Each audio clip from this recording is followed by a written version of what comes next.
ਸਤਿ ਸ਼੍ਰੀ ਅਕਾਲ। ਤੁਸੀਂ ਜੁੜੇ ਹੋਏ ਹੋ ਪੰਜਾਬੀ ਰੇਡੀਓ ਯੂਐਸਏ ਦੇ ਨਾਲ ਤੇ ਮੈਂ ਹਾਂ ਪ੍ਰਵੀਨ ਸ਼ਰਮਾ ਲੈ ਕੇ ਹਾਜ਼ਰ ਹਾਂ ਪ੍ਰੋਗਰਾਮ ਖਬਰ ਤੇ ਨਜ਼ਰ। ਪੰਜਾਬੀ ਰੇਡੀਓ ਯੂਐਸਏ ਨੂੰ ਇਸ ਵੇਲੇ ਤੁਸੀਂ ਏਐਮ ਐਫਐਮ ਸਟੇਸ਼ਨਸ ਦੇ ਨਾਲ ਰੇਡੀਓ ਸੈੱਟ ਤੇ ਨੈੱਟ ਤੇ ਮੋਬਾਈਲ ਐਪ ਤੇ social media platforms Facebook YouTube ਤੇ ਸੁਣ ਰਹੇ ਹੋ ਦੇਖ ਰਹੇ ਹੋ। ਸਾਰੇ ਹੀ ਦਰਸ਼ਕਾਂ ਦਾ ਸਵਾਗਤ ਹੈ ਪ੍ਰੋਗਰਾਮ ਦੇ ਵਿੱਚ। ਖਬਰਾਂ ਤੇ ਚਰਚਾ ਕਰਨ ਦੇ ਲਈ ਮੇਰੇ ਨਾਲ ਜੁੜ ਚੁੱਕੇ ਨੇ ਪੰਜਾਬ ਤੋਂ ਪੱਤਰਕਾਰ ਮਿੰਟੂ ਗੁਰਸਰੀਆ ਜੀ। ਉਹਨਾਂ ਦਾ ਸਵਾਗਤ ਕਰਦੇ ਹਾਂ ਪਹਿਲਾਂ, ਫਿਰ ਕਰਾਂਗੇ ਕਿ ਅਹਿਮ ਖਬਰਾਂ ਤੇ ਚਰਚਾ। ਮਿੰਟੂ ਸਤਿ ਸ਼੍ਰੀ ਅਕਾਲ ਜੀ, ਸਵਾਗਤ ਹੈ ਜੀ ਪੰਜਾਬੀ ਰੇਡੀਓ ਯੂਐਸਏ ਤੇ। ਜੀ ਸ਼ੁਕਰੀਆ ਸਾਰਿਆਂ ਨੂੰ, ਸਤਿ ਸ੍ਰੀ ਅਕਾਲ ਜੀ। ਅੱਗੇ ਵਧਣ ਤੋਂ ਪਹਿਲਾਂ ਦੱਸਦੇ ਚੱਲੀਏ ਕਿ ਅੱਜ ਸਾਲ 2023 ਦੀ 13 ਫਰਵਰੀ ਹੈ ਤੇ ਦਿਨ ਸੋਮਵਾਰ ਹੈ। ਪ੍ਰੋਗਰਾਮ ਨੂੰ ਸਪਾਂਸਰ ਕਰਦੇ ਨੇ ਖਾਲਸਾ ਇੰਸ਼ੋਰੈਂਸ ਏਜੰਸੀ ਵਾਲੇ, ਜਿਨ੍ਹਾਂ ਤੋਂ ਤੁਸੀਂ ਹਰ ਤਰੀਕੇ ਦੀ ਇੰਸ਼ੋਰੈਂਸ ਲੈ ਸਕਦੇ ਹੋ। ਕਵਰਡ ਕੈਲੀਫੋਰਨੀਆ, ਓਬਾਮਾ ਕੇਅਰ ਬਾਬਤ ਅਮਰੀਕਾ ਭਰ ਦੇ ਵਿੱਚ ਸੇਵਾਵਾਂ ਦਿੰਦੇ ਨੇ। ਹੋਰ ਜਾਣਕਾਰੀਆਂ ਦੇ ਲਈ ਅੱਜ ਹੀ ਡਾਇਲ ਕਰੋ 408 272 2500। ਟਰਕੀਆਨਾ ਇਮੀਗ੍ਰੇਸ਼ਨ ਲਾ ਫਰਮ ਵਾਲੇ ਜੇ ਟਰਕੀਆਨਾ ਅਟਾਰਨੀ ਟਰਕੀਆਨਾ ਦੇ ਨਾਲ ਤੁਸੀਂ ਯੂਐਸ ਇਮੀਗ੍ਰੇਸ਼ਨ ਬਾਬਤ ਤੁਹਾਡਾ ਕੋਈ ਸਵਾਲ ਹੈ, ਕੋਈ ਸਲਾਹ ਕਰਨੀ ਹੈ ਤਾਂ 415 909 0503 ਤੇ ਕਾਲ ਕੀਤੀ ਜਾ ਸਕਦੀ ਹੈ। ਜੀਕੇ ਤਨੋਟਾ ਯੂਬਾ ਸਿਟੀ, ਬਲਜਿੰਦਰ ਸਿੰਘ ਨਿਜ ਵੁੱਡਲੈਂਡ, ਪਰਮਜੀਤ ਕੌਰ ਰੰਗੀ ਵੈਕਾਵਿਲ, ਹਰਨੇਕ ਸਿੰਘ ਪਾਬਲਾ ਇੰਡੀਅਨ ਕੰਜ਼ੀਰ ਐਂਟਰਨ, ਸਰਬਜੀਤ ਸਿੰਘ ਸ਼ੋਕਰ ਟਰਲਕ, ਜੀਐਲ ਨਿਊ ਵਾਲੇ ਟਰੱਕ ਵਾਸ਼ ਕਰਦੇ ਨੇ, ਆਇਲ ਚੇਂਜ ਕਰਦੇ ਨੇ, ਏਅਰ ਬ੍ਰੇਕਾਂ ਦਾ ਕੰਮ ਤਸੱਲੀ ਬਖਸ਼ ਕਰਦੇ ਨੇ। ਨਵੇਂ ਪੁਰਾਣੇ ਟਾਇਰ ਵੀ ਇਹਨਾਂ ਤੋਂ ਲੈ ਸਕਦੇ ਹੋ। ਲੋਕੇਸ਼ਨ ਸੈਂਟਰਨੇਲਾ ਦੀ ਨੀਮਾ ਸਹੂਲਤਾਂ ਦੇ ਨਾਲ ਸੰਪਰਕ ਕੀਤਾ ਜਾ ਸਕਦਾ ਹੈ 209 277 0113 ਤੇ। ਜੱਸੀ ਗਿੱਲ ਬੇਕਰ ਸਵੀਟ ਤੋਂ, ਬੂਟਾ ਸਿੰਘ ਰਾਣੀਪੁਰ ਫਰੇਜ਼ਨੋ ਤੋਂ। ਇਹਨਾਂ ਸਾਰੇ ਹੀ ਸਪਾਂਸਰਸ ਦਾ ਬਹੁਤ ਬਹੁਤ ਧੰਨਵਾਦ। ਤੇ ਮਿੰਟੂ ਜੀ, ਖਬਰਾਂ ਦੇ ਵੱਲ ਆਈਏ ਤੇ ਸ਼ੁਰੂਆਤ ਕਰੀਏ ਭਾਜਪਾ ਆਗੂ ਦੇ ਬਿਆਨ ਤੋਂ। ਭਾਜਪਾ ਆਗੂ ਨੇ ਪਾਕਿਸਤਾਨ ਦੀ ਮਦਦ ਕਰਨ ਦੇ ਲਈ ਕਿਹਾ, ਕਿਉਂਕਿ ਪਾਕਿਸਤਾਨ ਇਸ ਵੇਲੇ ਕਈ ਤਰ੍ਹਾਂ ਦੇ ਸੰਕਟਾਂ ਦਾ ਸਾਹਮਣਾ ਕਰ ਰਿਹਾ। ਜੀ ਬਿਲਕੁਲ, ਇਹ ਭਾਜਪਾ ਆਗੂ ਕੋਈ ਹੋਰ ਨਹੀਂ, ਇਹ ਹੈਗੇ ਨੇ ਸੁਨੀਲ ਜਾਖੜ ਜੀ ਜੀ। ਤਾਂ ਦੇਖੋ, ਸੁਨੀਲ ਜਾਖੜ ਹੁਣ ਕੱਲ ਦੇ ਕਾਂਗਰਸੀ ਤੇ ਅੱਜ ਦੇ ਭਾਜਪਾ ਆਗੂ ਜਿਹੜੇ ਆ, ਇਹਨਾਂ ਨੇ ਇਹੋ ਗੱਲ ਕਹੀ ਆ ਕਿ ਵੇਖੋ ਪਾਕਿਸਤਾਨ ਨੂੰ ਜ਼ਰੂਰਤ ਹੈ ਇਸ ਵੇਲੇ ਤੇ ਸਾਨੂੰ ਉਹਦੀ ਇਮਦਾਦ ਕਰਨੀ ਚਾਹੀਦੀ ਆ, ਕਿਉਂਕਿ ਉੱਥੋਂ ਦੇ ਲੋਕ ਮਹਿੰਗਾਈ ਤੋਂ ਬੜੇ ਜ਼ਿਆਦਾ ਤ੍ਰਸਤ ਨੇ ਤੇ ਸਾਨੂੰ ਉਹਨਾਂ ਦੀ ਬਾਂਹ ਫੜਨੀ ਚਾਹੀਦੀ ਹੈ, ਜ਼ਰੂਰੀ ਆ। ਬਲਕਿ ਉਹਨਾਂ ਨੇ ਇਹ ਵਕਾਲਤ ਕੀਤੀ ਹੈ ਕਿ ਇਸ ਔਖੀ ਘੜੀ ਦੇ ਵਿੱਚ ਇਹ ਸੋਚਦਿਆਂ ਹੋਇਆਂ ਜਾਂ ਸਮਝਦਿਆਂ ਹੋਇਆਂ ਕਿ ਪਾਕਿਸਤਾਨ ਸਾਡਾ ਕੱਟੜ ਦੁਸ਼ਮਣ ਹੈ, ਪਰੰਤੂ ਸਾਨੂੰ ਇਸ ਹਾਲਤ ਦੇ ਵਿੱਚ ਉਹਦੀ ਇਮਦਾਦ ਜ਼ਰੂਰ ਕਰਨੀ ਚਾਹੀਦੀ ਹੈ। ਦੇਖੋ, ਇਹਦੇ ਤੇ ਰਿਐਕਸ਼ਨ ਵੀ ਆ ਗਿਆ ਸਾਡੇ ਮਾਨਯੋਗ ਸੀਐਮ ਸਾਹਿਬ ਦਾ। ਉਹ ਕਹਿੰਦੇ ਤੈਨੂੰ ਜੇ ਬਾਹਲੀ ਲੋੜ ਹੈ ਤੇ ਕਿਹਨੂੰ ਘੱਲਦੇ ਆਪਦੇ ਅਬੋਰੋਂ ਜੀ, ਲੱਗੀ ਆ ਤੁਹਾਡੇ। ਕਮਾਲ ਦੀ ਗੱਲ ਆ, ਉਹ ਅਸਲਾ ਸੁੱਟਣ ਡਏ ਨੇ, ਨਸ਼ਾ ਸੁੱਟਣ ਡਏ ਨੇ, ਅਸੀਂ ਕੀ ਕਰੀਏ? ਅਸੀਂ ਵਪਾਰ ਖੋਲ ਦਈਏ? ਕਮਾਲ ਹੋ ਗਈ ਤੁਹਾਡੇ। ਅੱਛਾ, ਹੁਣ ਕਮਾਲ ਇਹ ਨਹੀਂ ਹੈ ਕਿ ਉਹ ਕਹਿ ਰਹੇ ਨੇ ਕਿ ਕਮਾਲ ਹੋ ਗਈ ਤੁਹਾਡੇ। ਕਮਾਲ ਇਹ ਜੇ ਕਿ ਧਾਲੀਵਾਲ ਸਾਹਿਬ ਜਿਹੜੇ ਖੇਤੀ ਮੰਤਰੀ ਨੇ, ਉਹ ਕੁਝ ਮਹੀਨੇ ਪਹਿਲਾਂ ਇਹ ਜਿਹੜਾ ਹੈਗਾ ਅਟਾਰੀ ਵਾਹਗਾ ਵਾਲਾ ਰੂਟ ਟ੍ਰੇਡ ਵਾਲਾ, ਇਹ ਖੋਲਣ ਦੀ ਮੰਗ ਕਰ ਚੁੱਕੇ ਆ। ਤੇ ਕਮਾਲ ਇਹ ਆ ਕਿ ਉਸ ਵੇਲੇ ਕਾਂਗਰਸ ਅਤੇ ਭਾਜਪਾ ਇਹ ਅੱਡੀਆਂ ਚੁੱਕ ਕੇ ਇਹਨਾਂ ਨੂੰ ਪੈ ਗਏ ਸਨ। ਤੋ ਇਹ ਹੈ ਇਹਨਾਂ ਦਾ ਦੋਗਲਾਪਨ ਸਾਡੇ ਲੀਡਰਾਂ ਦਾ। ਇਹ ਹੈ ਇਹਨਾਂ ਦੀ ਘਟੀਆ ਮਾਨਸਿਕਤਾ। ਸਾਰੇ ਵਿੱਚ ਆ ਗਏ ਨਾ। ਮੈਂ ਪੱਖਪਾਤ ਨਹੀਂ ਕਰ ਰਿਹਾ, ਇਮਾਨਦਾਰੀ ਨਾਲ। ਮੈਂ ਜਦੋਂ ਇਹਨਾਂ ਨੂੰ ਘਟੀਆ ਕਹਿ ਰਿਹਾ, ਤੁਸੀਂ ਦੱਸਣਾ ਜੀ ਕਿ ਜਦੋਂ ਇਹਨਾਂ ਗੱਲ ਕੀਤੀ ਤੇ ਉਹ ਪੈ ਗਏ, ਅੱਜ ਜਾਖੜ ਨੇ ਗੱਲ ਕੀਤੀ ਤੇ ਪੈ ਗਏ। ਕੌਣ ਘਟਿਆ ਇਹਨਾਂ ਚ? ਤੁਸੀਂ ਹੁਣ ਦੱਸੋ, ਕੋਈ ਹੈ ਘੱਟ? ਜੀ, ਇਸ ਦੋਹਰੇ ਪੰਚ, ਇਸ ਦੋਗਲੇ ਪੰਚ, ਘਟੀਆ ਮਾਨਸਿਕਤਾ ਚ ਗੱਲ ਇਹ ਹੈ ਕਿ ਇਹ ਠੀਕ ਆ। ਹੁਣ ਜੇ ਗੱਲ ਨੂੰ ਕਹਿਣਾ ਹੋਵੇ, ਅਸੀਂ ਵੀ ਮੰਨਦੇ ਹਾਂ ਕਿ ਪਾਕਿਸਤਾਨ ਵੱਲੋਂ ਆਉਂਦਾ ਬਤੇਰਾ ਕੁਛ ਆਉਂਦਾ ਹੈ, ਪਾਕਿਸਤਾਨ ਵੱਲੋਂ ਸ਼ਰਾਰਤ ਵੀ ਹੋ ਸਕਦੀ, ਸਾਰਾ ਕੁਛ ਅੱਗੇ ਹੋਇਆ ਹੈ, ਇਤਿਹਾਸ ਦਾ ਪਾਠ ਹੈ ਜੀ। ਪਰੰਤੂ ਗੱਲ ਇਹ ਹੈ ਕਿ ਇਸ ਨੂੰ ਕਹਿਣ ਦਾ ਕਿ ਤੁਹਾਡਾ ਕੋਈ ਵਿਰੋਧੀ ਮੁੱਦਾ ਚੁੱਕ ਰਿਹਾ ਤੇ ਤੁਸੀਂ ਉਸ ਨੂੰ ਸਿਰਫ ਰੱਦ ਕਰਨਾ ਹੈ, ਇਹ ਥੋੜਾ ਜਿਹਾ ਕਿਸੇ ਹੋਰ ਤਰੀਕੇ ਨਾਲ ਵੀ ਕਿਹਾ ਜਾ ਸਕਦਾ ਹੈ ਨਾ। ਕਿਉਂਕਿ ਓਵਰਆਲ ਸਾਨੂੰ ਫਾਇਦਾ, ਅਸੀਂ ਕਹਿ ਸਕਦੇ ਹਾਂ ਕਿ ਬਈ ਉਹ ਸ਼ਰਾਰਤਾਂ ਬੰਦ ਕਰ ਦੇਣ, ਉਹ ਸਾਡੇ ਖਿਲਾਫ ਸਾਜ਼ਿਸ਼ਾਂ ਬੰਦ ਕਰ ਦੇਣ। ਜਾਂ ਇਹ ਕਿਹਾ ਜਾ ਸਕਦਾ ਹੈ ਕਿ ਪਾਕਿਸਤਾਨ ਪਹਿਲਾਂ ਟੇਬਲ ਤੇ ਆ ਜਾਵੇ, ਬਈ ਪਾਕਿਸਤਾਨ ਟੇਬਲ ਤੇ ਆ ਜਾਵੇ, ਉਹ ਜ਼ਾਹਰ ਕਰੇ ਕਿ ਹਾਂ ਭਾਈ ਉਹਨਾਂ ਨੂੰ ਜ਼ਰੂਰਤ ਹੈ ਸਾਡੀ, ਅਸੀਂ ਵੀ ਸੋਚਾਂਗੇ, ਵਿਚਾਰਾਂਗੇ, ਪਰ ਪਹਿਲਾਂ ਭਾਰਤ ਸਰਕਾਰ ਦੇ ਨਾਲ ਟੇਬਲ ਤੇ ਆ ਜਾਵੇ। ਕਿੱਡੀ ਸੋਹਣੀ ਗੱਲ ਹੋਏਗੀ। ਮਤਲਬ ਕਿ ਪਰ ਸਾਡਾ ਪੰਜਾਬੀ ਨੇਤਾਵਾਂ ਦਾ ਬਸ ਇੱਕੋ ਸੋਚਣਾ ਹੈ ਕਿ ਉਹ ਫਲਾਣੀ ਗੱਲ ਫਲਾਣੇ ਨੇ ਕਹੀ ਹੈ ਤੇ ਉਹਦੇ ਨਾਲ ਮੈਂ ਸਹਿਮਤ ਕਿਵੇਂ ਹੋਵਾਂਗਾ। ਤਾਂ ਗੱਲ ਇਹ ਘਟੀਆ ਗੁਣਾ ਹੈ ਇਹਨਾਂ ਦਾ ਕਿ ਜਦੋਂ ਧਾਲੀਵਾਲ ਸਾਹਿਬ ਨੇ ਗੱਲ ਕੀਤੀ ਤਾਂ ਇਹ ਪੈ ਗਏ ਸਨ।